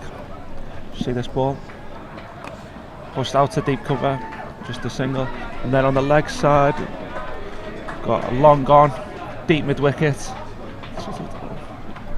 almost not quite a fine leg, but not quite a deep backward square leg, so trying to split the 2. Glenn Marshall, great for Bruce. Yeah, it's a cracking shot, really found the gap. So we've got Radinka in again, right arm over, Poulton, short and wide, going to hit the gap. yeah. Great work. Fielding. That's fantastic. That is excellent fielding. That's fantastic fielding. It's been absolutely superb. He's been heckled by spectators. No, just because I'm not Robin Jackman. Yeah. Yeah. Absolute pleasure that was to commentate for 15 overs with Robin Jackman. An Absolute legend, lovely guy, and fantastic to ask him some questions in person about his favourite part of cricket and also where he sees cricket going. So apologies, Robin Jackman has left. We're going to try and get him back in, but we're going to try and keep the commentators rotating so you don't get too bored of us. Never get bored of Harry Potter and Ron Weasley, as some people have taken to calling us this week. Pushes that into the 1. Will they go 2? Will they? No interest. So Poulton's just getting himself in here. It'll be 4 off 8 deliveries, just making sure he gets himself in. He's got a big target to chase, so that's the only thing. It's how late you leave it. Well, as we saw from Gilson this morning, he had 20 off 26 balls and ended up retiring with 50 off 30 balls. We know he's got an extra gear. That's a lovely shot into the gap. They're going to pick up 2 here.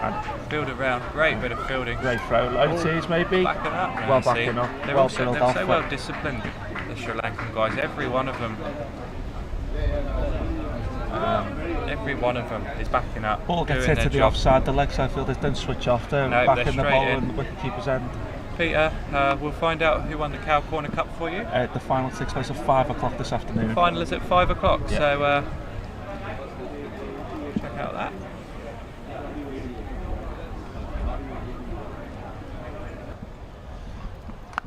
Paul, 4 runs. 4 runs. Agenta Mendes doesn't get hit for many boundaries.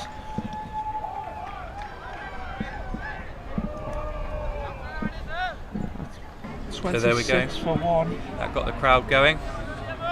Just dropped short. Poulton pulls him away.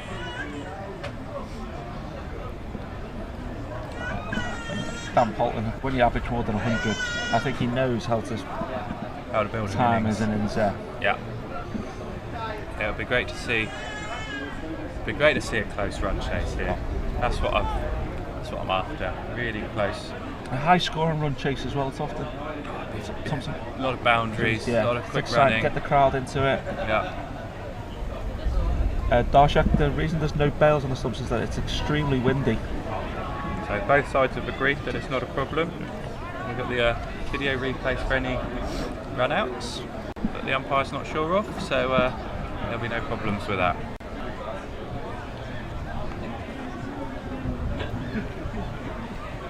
Ashan Randika to bowl his first over. Dot ball. Well, quite a few dot balls already, haven't they?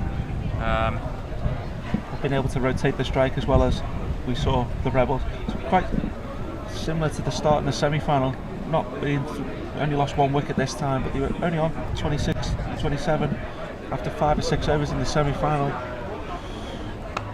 Swung out to deep mid-wicket, just a single.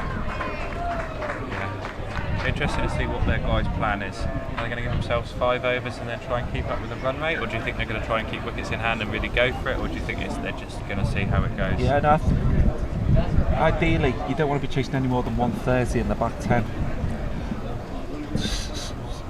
So there's a wide ball. Oh no!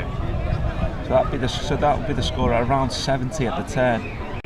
50 runs still looks a long way at this stage. 13 and over with this bowling attack. I want to be trying to get as close to the 10 up and be as close to 100 at the half over mark. Although you've got the wind, which will be a big influence in the second innings. It's a strong wind. Oh, that's it. That's huge. That's into the swimming pool. That's into the swimming pool. That's got the crowd going. Now we can hear the balcony start to get going.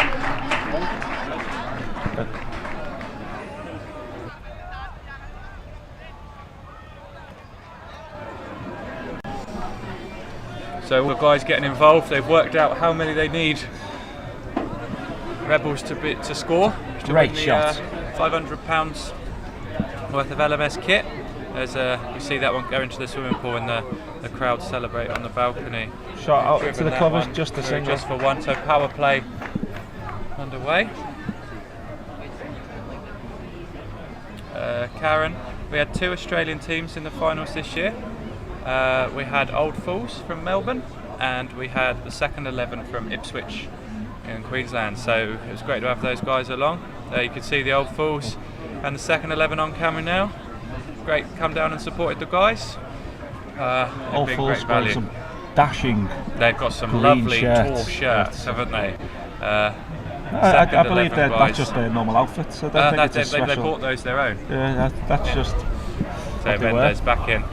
1 for 9 so far. Cuts away. One. Just 1. So 35 for 1. 5.1. Mendes into his third over. Gilson 13 off 10. Poulton 16 off 13. That very fine. That's a great shot. 4? Yeah, 4 runs. I'm saying he meant that. That's a fantastic shot from Gilson. It'd be good to see that replay back because it does look like he's tried to open it up. I'm not quite sure if it's a little bit edgier than he meant it to be, but he'll take it. Keeper stood up. Oh yeah, proper cricket shot. Yeah. Lovely, open the face. Interesting. I bet wonder if they'll move the keeper further back now. Yeah, I don't. It's a tactic that the Sri Lankan side Is have he used. down for a whack? Skip down and hit it back over his Yeah, head. he's back. Worked the single. Good batting from Gilson. Shout out to Paul Reddish, the Scotland franchise owner, is just tuning in. You've missed a fantastic week of cricket out here, Paul. You know, buddy. Yeah. Poulton slogs to the leg side, just going to be a single. How's your maths, Chris? Run rate per over to win. So we need 161. 16. Or 14. 14 is. 12 and over. 12. It's around 12. No, it pops up on the screen as well from time to time. Hopefully they can help us out. So yeah, if the guys are listening, you can help us out. We've been stumped by the maths again. Not our strong point. No. We do cricket commentary, humour, Vague humour, I think vague they'd say. sort of humour, niche. Say it's niche. Yeah. I mean, there's probably one person watching it that would find it funny.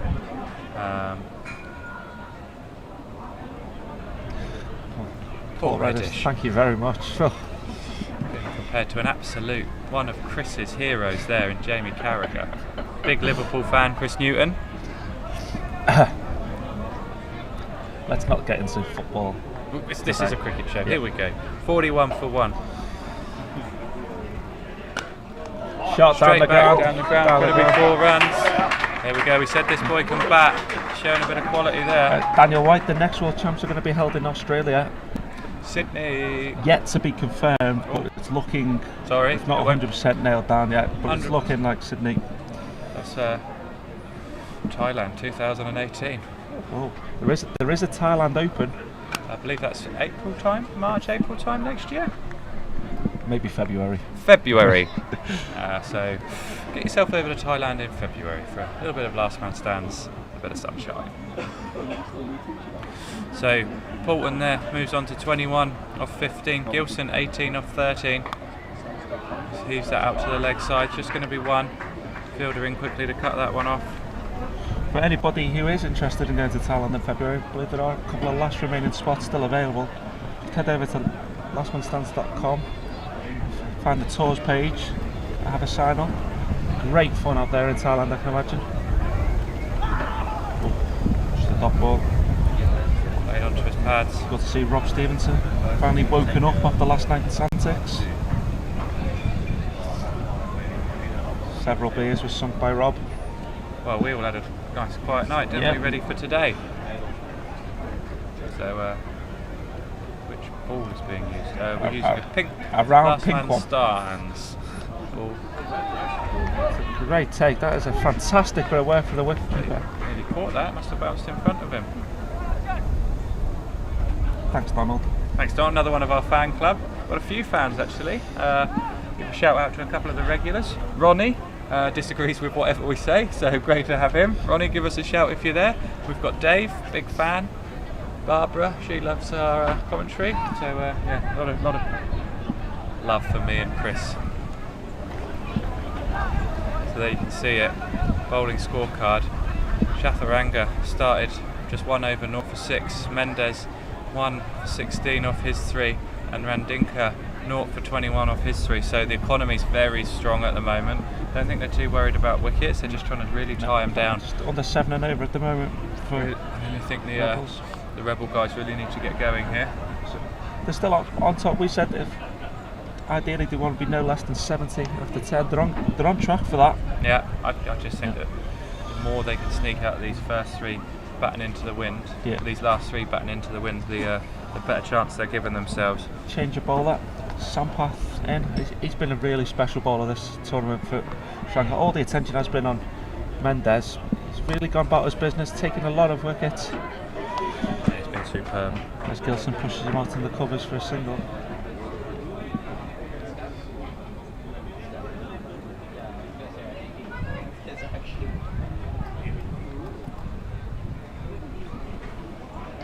Oh, playing miss. Oh. So there we see Sampath stats: 49.2 overs bowled, 11 wickets, best of 2 for 16, an average of 25.64. But there's the big one, the economy there, under 6. Are they pre-tournament stats, or are they? I think he's giving him a big build-up, saying he's taking a lot of wickets. And then Pete Bowman required run rate is 11.92. And we're funnier than Anton Deck, if that counts. Well. Wow. It's like saying you're funnier than Piers Morgan. I'd say I'm quite a fan of Anton Deck. Hey, I'm a big fan. It's a great shot. There we go, 4 runs.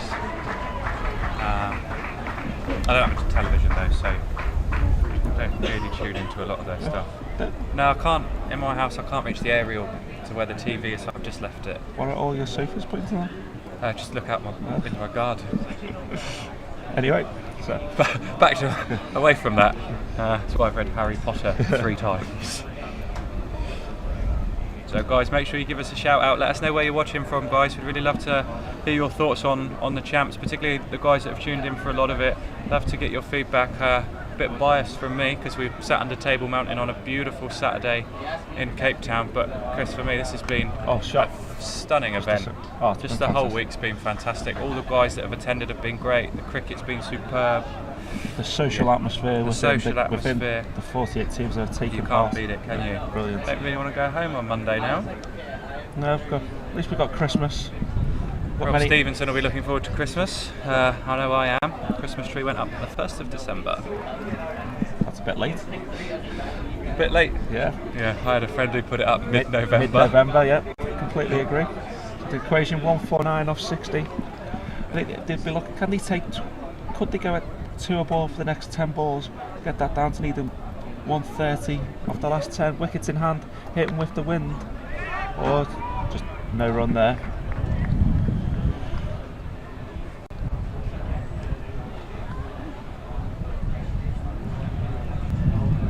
Just stalling a little bit here. Need a couple of boundaries, I think, just to release a little bit of the pressure. Will they look for 2? Will they look for 2? Poulton? No. Too good in the field. They just cut round and got everything off.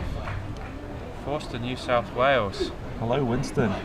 Winston, great to have you on board, buddy. Stayed up late to tune into the final. Thank you for sticking around. Chris, I'm going to let the other Chris answer that question because I unfortunately didn't attend Barbados 2015.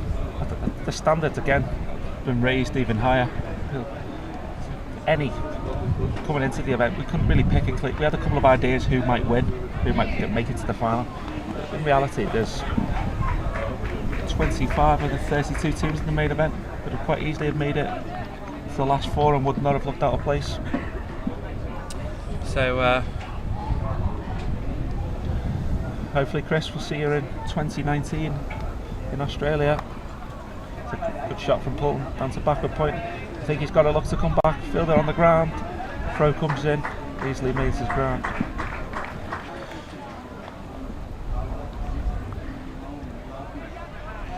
Karen, to confirm, I am not a Liverpool fan. Big Liverpool fan. Michael Owen's shirt signed on his lounge wall.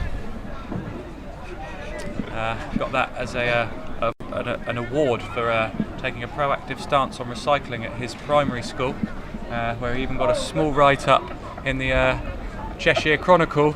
Chris wouldn't leave the playground until all plastic bottles were recycled accordingly, so that's why he won his signed Liverpool shirt, which takes pride of place in his living room.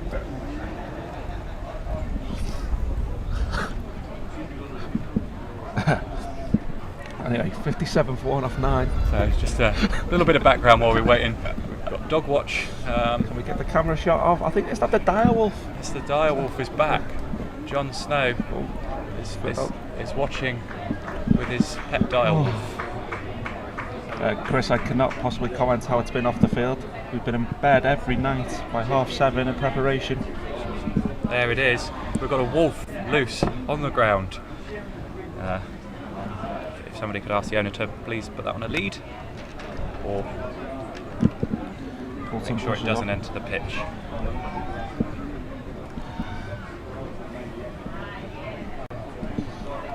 So 59 for 1 after 9.2. Just 3 balls remaining of the 10th over. Quicker ball by Sampath, pushed out. Guys, anybody that's watching this for the that plays a lot of LMS or that's seen a lot of it, let us know what your favourite part of Last Man Stands is, what your favourite rule is. Yeah, let us know what your thoughts are, what you love about the comp. It'd be great to hear your thoughts. Oh, dot ball. Dot ball. Yeah, I think they're 20 runs short of where they want to be.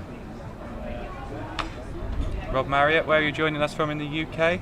I must say I've long summer of cricket, but yeah, now I've been here I can't wait for the 2018 seasons to start. So, equation 142 required after final 10. 7 wickets in hand though, so it gives them a chance at hitting with the wind. 40 required.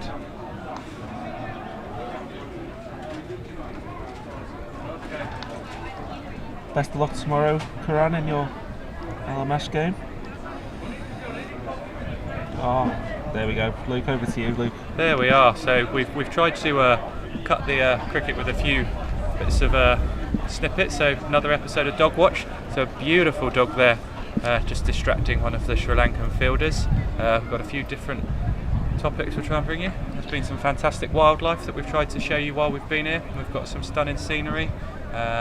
So the dogs have been much more restrained for this final. Just take a quick look at the scorecard there, 23 off 19. Unfortunately Van Wyk fell 2 for 3, but Poulton and Gilson doing a good job of putting their side into contention. They're 31 off 28, but I really think they're going to have to open up and go for it now. 142 for win from 50 balls. If both of these could get retired in the next 4 overs, up to the 50s. I'm guessing Brad McGrath's not a bowler, if he enjoys the home run rule. And McGrath. I don't enjoy the home run rule because I can't hit sixes. So it's just a waste on me.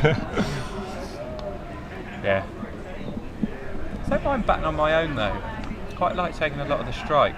Yeah, having batted a few Oh yesterday. yeah, don't you worry, buddy, I count. Oh, perfect. It goes dot, dot, dot, 1. Yeah, dot, dot, dot. Sometimes an outside edge for 4, and then a 1. Oh, bar them. So we said they needed to get on with it, and he's Gilson gone first ball tried of the to, 10th Bruce over. And there we go. Rathaneka with his first ball. It's a big wicket. Yeah, sorry Josh, you're probably correct there. They're a fantastic outfit in general, the Sri Lankan guys. Batting, fielding, bowling, yeah, they are a really good LMS side. Outfit. So double play and steal, best edition. You can tell Chris is a bowler. You now need 2.8 a ball. It's good maths. Thanks, Andrew. I presume you've got a calculator. I presume that's correct. I haven't just. I've checked it. Yeah. I've just checked it in my head, and I believe that is correct. So yeah, really got to get going now. 2.8 a ball. That's a big ask. It's a long way. We have seen scores like this chased down before, so it's not against the realms of possibility. With the way, will that go for 4? Will that go for no? So be cut off comfortably in just the 1 run. I think they could maybe push the running a little bit harder. They've got to go for everything now, so really push those first runs, and if there's a slight misfield or something, go for the second. Yeah.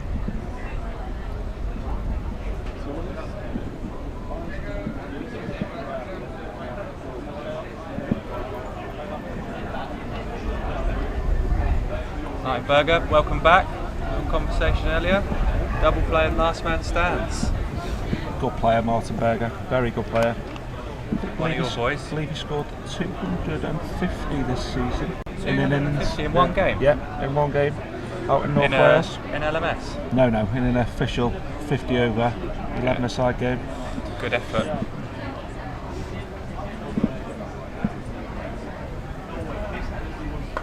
Full toss down the ground. They're going to push 2. They're going to push 2. No.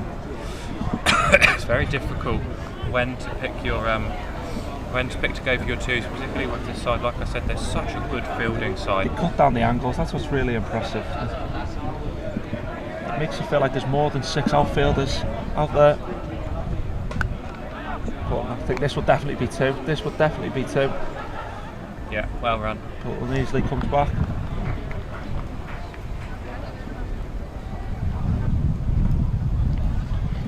It's the end of the 11th over, 65 for 2. Daniel Poulton, 34 off 30, not out. Good player. Wesley Very Milton, good player. just new to the crease, 2 off 2. Need the guys just need to push on. I mean, Middleton fine, just come in, needs to see himself in, but I think Poulton's got to be the aggressor here. He's got to try and get his 50 quickly, let the guys come in, give himself a bit of time and really go for it. Over half the number of balls in this innings. Yeah. Yeah, but take nothing away. So this is LMS T20 World Champs 2017 Grand Final. So last man stands. If you want any more information, check out YouTube, check out the Facebook site, lastmanstands.com. Plenty of information on there, videos, rules, that sort of thing. Make sure you, if you're not 100% aware of what Last Man Stands is, either send us a message and we'll answer your questions. I think Bob Smith summarised that pretty well. It's a cricket match. Yep, I was trying to be more diplomatic. But no problem. We do not control what is written on the wall, but do just keep it clean. Not missing anything at the moment. There's just a brief hold up. Not Brief quite chat, sure. Seems all very civilised. I don't think it's anything serious. What's going to happen here? Not quite sure what's going on out here, Not guys. receiving abuse via the live text commentary. Jamie Carter. Well, just Jamie Carter. You are not the proud owner of a signed Michael Owen shirt, young man. So. Yeah, this is Last Man Stands. We've answered that one for you. Jump online, check it out. Facebook page is Last Man Stands. We've got lastmanstands.com. Be interesting if you can try and get Jamie Carter's World Champs figures up. I believe he did. When I spoke to him after his second innings, he hadn't scored more than 10 combined across his 2 innings. The dog has entered the field of play. That is not what the hold-up is. That is not the hold-up. I believe the dog looks quite happy. For safety, for health and safety reasons, we do need the dog removed to the other side of the boundary. So that looks a little bit nervous. Dog kindly obliging. Yeah, off he goes. So slow. very obedient dog. He's heard me ask to be removed and he's gone. So we're back live. lovely now. stuff. Back live. Here we go. Oh, great Yorker first up. Great Yorker. Good bowl inside. Run rate now up to Run 15.22. Starting to get into the realms of the fact that it's just getting a little bit out of control for me. Over 3 a ball. It's tough. 15.22 is a lot of runs. Oh, that would have been close. I think he just got back. No, we definitely don't want to be comparing mine and Jamie Peter, Carter's. could you compare Chris and Jamie Carter's stats for me, please? That'd be great. Casey, cute dog. So something for everybody in Last Man Stands. Oh, inside edge there. That's our favourite zone, Luke. There it is. 4 more. Andy. Next year we're going to try and combine in the change of innings, a small sort of dog event. I'm going to try and organise in Sydney, a miniature cross, if you will, for the dog fans. Like Stephen Martinberger, scored 232 off 133 balls in the North Wales Premier Division. That's some batting. I do like North Wales. Lovely part of the world. Alex Healy, often been interrupted by fielding at third man at Southwark Park. We will have a word with Ross Kaywood about that. Try and get him to hold off. Donald, so the target's 202 to win, and we have got 8.2 overs remaining.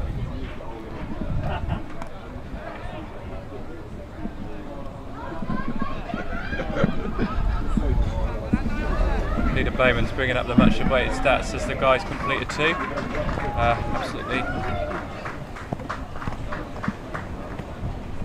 Absolutely fantastic experience earlier. Joined in the commentary box by the great Robin Jackman. Absolute pleasure to sit and ask him a few questions. We had the pleasure of listening to him tell a few stories a couple of days ago.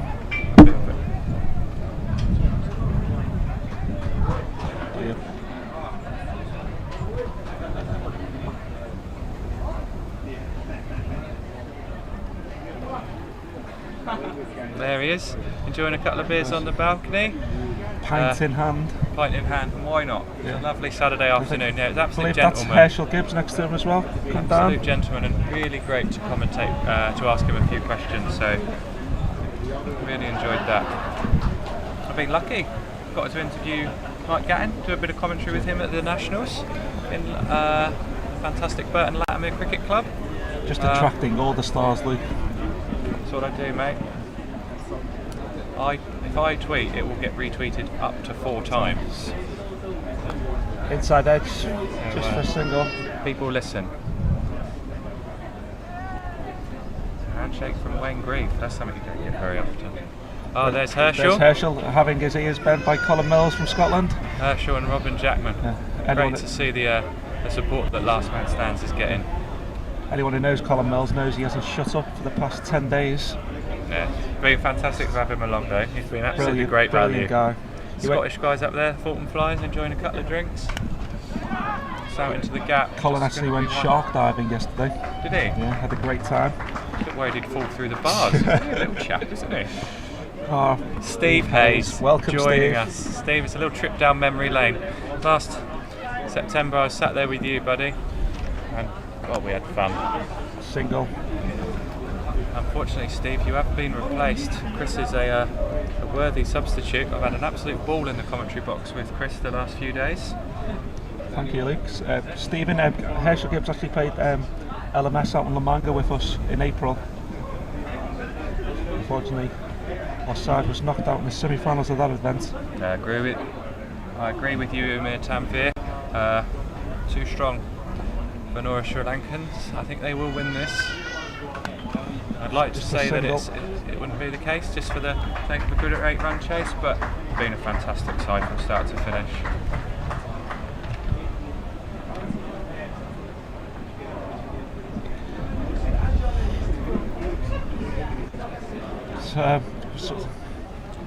The stats are in. Oh, I'll take that. 15-4. 15-4. Lovely stuff. Jamie did slightly better than you. There we see the Rebels. Oh, yeah, don't talk about my cricket. There we have Bruce Gilson at the top. Got Daniel Poulton, 38 off 33, and Wesley Middleton just being tied down by the guys here. Yeah, Chris, can you see the Rebels winning it from here? It takes something very special. Brett, the Rebels are from Joburg, I believe your hometown. Thanks for joining us. Yeah, awesome strategy to take the pace off. We've seen a lot of sides do that well. Still a lot of support for the Rebels guys. We say they're out of it, and all the fans come in and start backing their side again. They've been probably the best supported side that I've commented on. Oh, Rebels, yeah. Huge following. Them and the Thunder Dragons, both very popular South African sides. Saw Tanks Plumbing favourites knocked out early.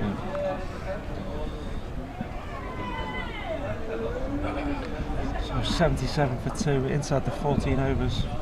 Middleton 9 off 9, Poulton 39 off 34. Thanks, Uma.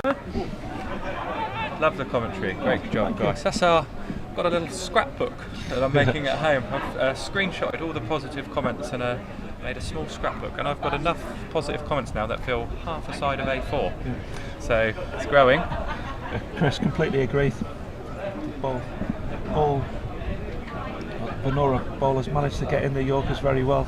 Struggling. So Anru, in terms of where in Cape Town they play, I'm not 100% sure, my friend, but if you go to www.lastmanstands.com/join, select the Cape Town region, that will put you in touch with all of that information that you need. You'll be able to find out where leagues are running close to you, as there'll be different leagues running in different parts of Cape Town. So yeah, please get online and check that out.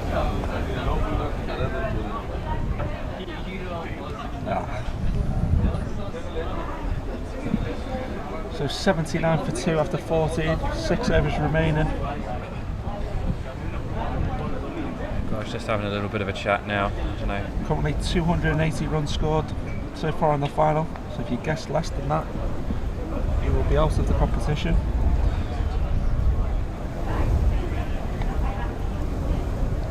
Do you have a guess, Luke? Sorry, my friend. Did you have a guess in the I competition? didn't, my friend. I was too busy prepping for my interview with Mr. Jackman. With Robin. So look at the bowler figures. We've still got 3 overs left at Chaturanga.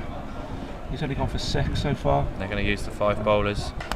Done that throughout. That's 12 out. And that's the first boundary. And we're going to need a lot more of that. Here we go. Are they going to open up now?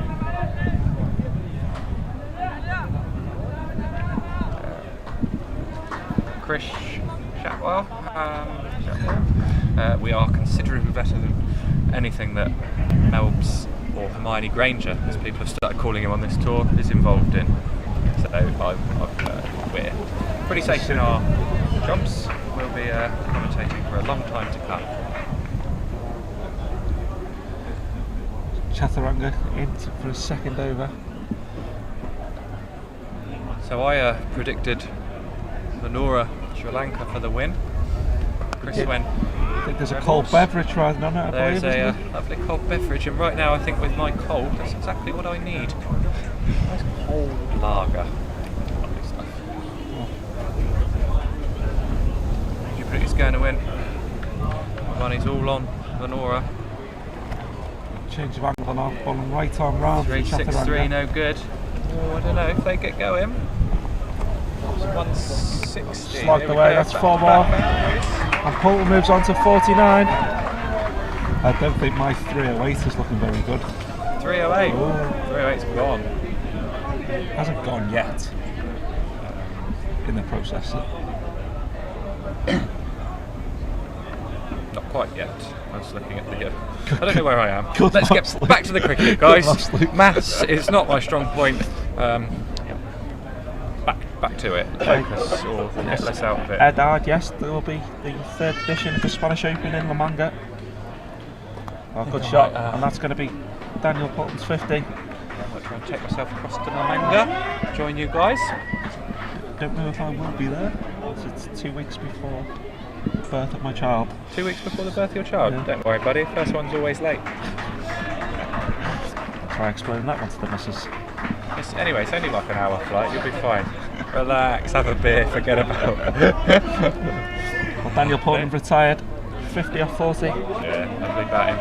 Very solid batsman, didn't give a chance. Getting a warm round of applause from the guys on the balcony. It's good to hear, Adam. We wish we could go down to the piano bar. Definitely visit in London soon, pay you a visit. We've run rate up to 22.4. Yeah.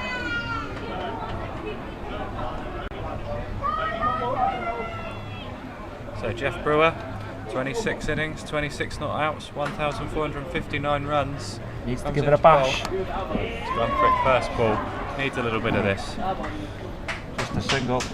Uma Tanvi, I'm glad you've enjoyed the tournament. It's great to hear. We've certainly had an absolute blast. Been fantastic. Very good. Really can't talk enough about how beautiful. Oh, yeah, we'll the let get the venue is. cameraman just to show the full shot of where we are when he gets a moment. Obviously, we won't miss a So ball if you can see of Table the action, Mountain. but we've got Table Mountain. We're right Newland at the foot sat of Table front Mountain. of Table Mountain. We've got the clouds just rolling in over the top, just putting the tablecloth on. It's Oh, nice bottom. bowler. Quicker one. Sampath. yeah, Brewer's come in and he tried. Oh, that's Middleton, is it? Yeah, I think that's Middleton. He just got stuck. 11 or 14. He had a little chat and decided it was probably time to go for it. So we'll see that wicket again. At the front of the hand, skidded on. Yeah, gone. just underneath the bat.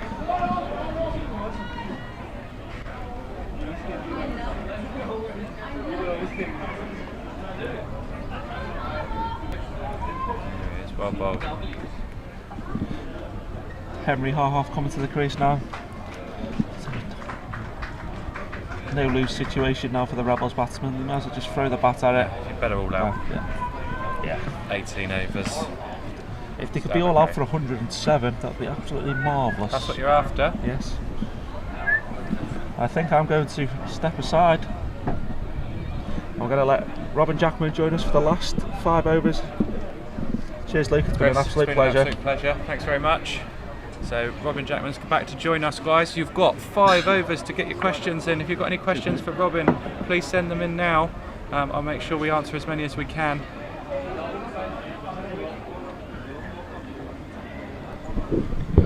Robin, welcome back. Thank you. It's just oopsie, Out. it's suddenly gone pear-shaped, hasn't it? Well, not suddenly. I thought the Rebels, when the turnaround came, I thought, well, at least they've only lost 1 wicket, and they're now hitting with the wind. Since then, they've lost 3 more wickets and a retirement. So It's me and too Chris, much pressure. Yeah, me and Chris were talking about that. We said unfortunately they probably want it to be more like 80 at the turn. Chasing 120 is probably okay, but 140 just felt like a few too many. 14 and over. Well, I know you've got downwind, but they're such a good bowling side. I think they really needed to try and push on a little bit in the first 10. Ideally have that wicket in hand. So, got a couple of guys that have just asked you a question. We have asked some of these before, but we'll go through them again. Your most memorable moment in cricket?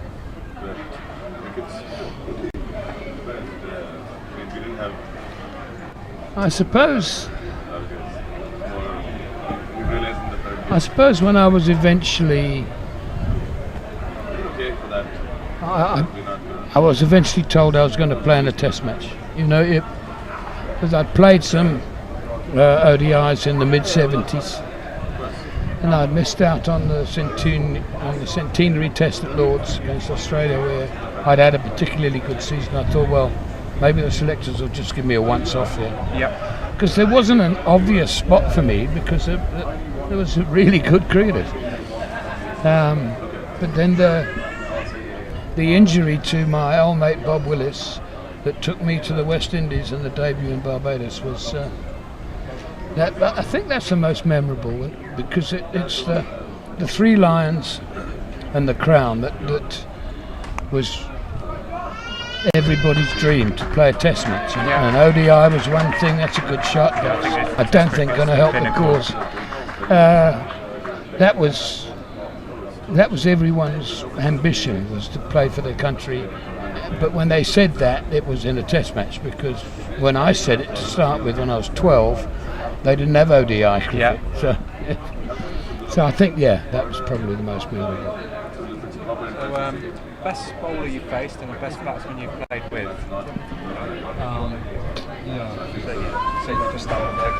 Best bowling is so difficult. The Who's the bowler that used to the fastest was probably young Michael Holding. Yeah. In a test match, which wasn't that slow when he played for Lancashire either. Dennis Hobson, wonderful leg spinner from Western Province here. He rolled me over on a regular basis. You know, I was his rabbit.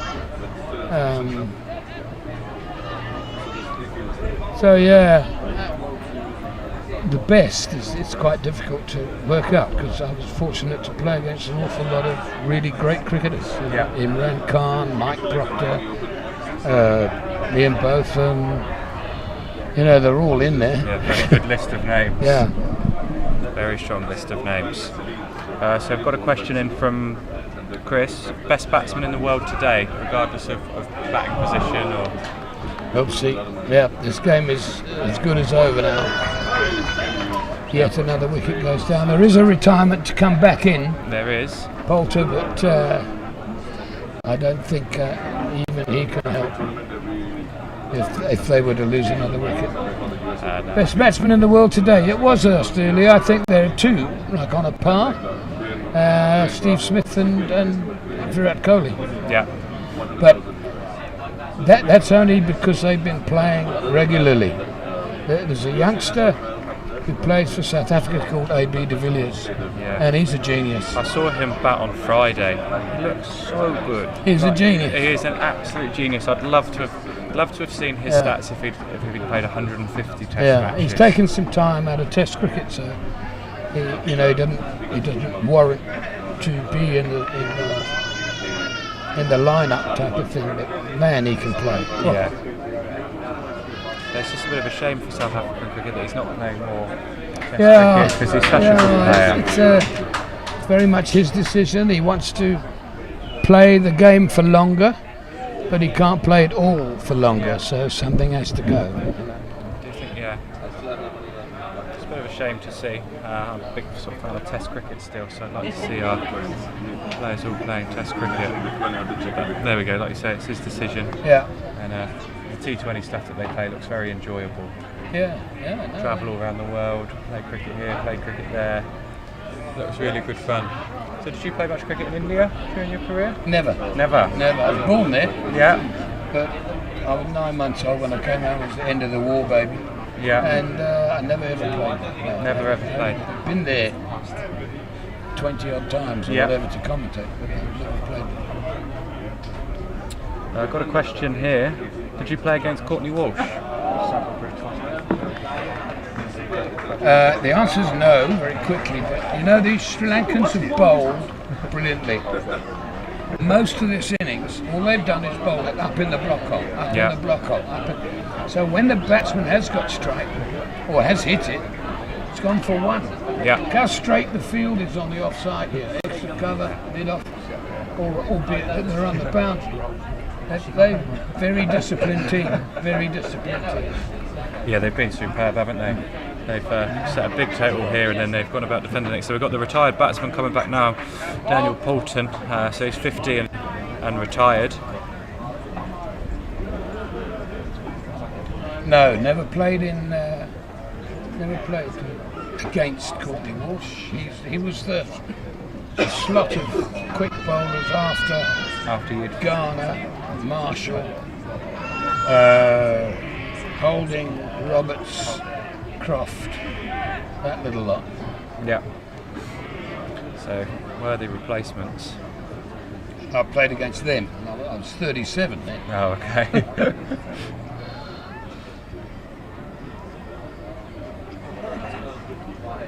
Before. Legs, 4 runs. No leg byes.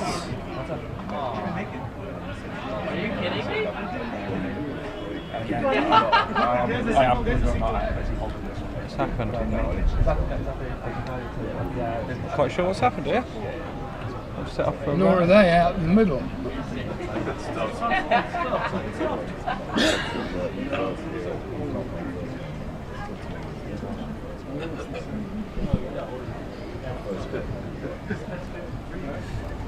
Oh, I don't think. Unfortunately, the result's not in any doubt now with this game. The Rebels have tried hard, but just been beaten by a very strong side. Just what has confused me just a little bit is why the Rebels chose to bowl into the wind to begin with and give the opposition the opportunity to play with it, Yeah. therefore get off to a fast start, and then they definitely slowed them down in the second half, but the damage had It's been already done. been done. Yeah, so they're But probably I'm told, just asking around while I've been off, as it were, that's been their tactic the whole tournament. Oh, okay. Yeah. So they stuck with it. So you The can't other fault guys, that. yeah, no, I get that. They want to make it difficult for the guys later on when there's a bit more pressure on the runs. So, but unfortunately, I think the Sri Lankan guys would have seen through that and tried to get themselves off to a really solid start, which they did. Yeah.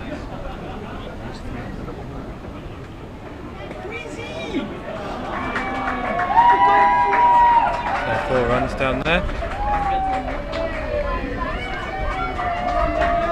So the congratulations already coming through on the Facebook feed for Venora Sri Lanka. Their fans already congratulating them on what's been on the championship. So game's not over yet, but it is. It is. Yeah, they can't officially. get 90 and 2. I wouldn't no think. balls and a lot of wides Yeah. required there in the last over. It's not happening. So the celebrations will start shortly, I'm sure.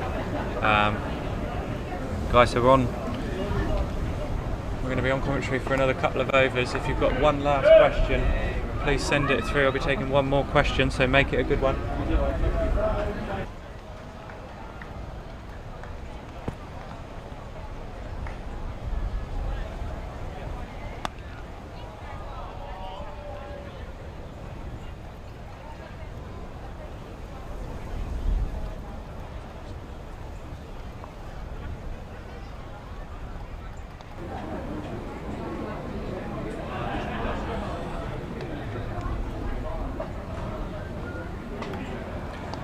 A couple of guys just saying the Rebels didn't make enough of an effort with this, or they're not a good enough side. I think that's completely unfair on the guys. They've put a lot of effort in, and they've just come up against a very, very good Sri Lankan side.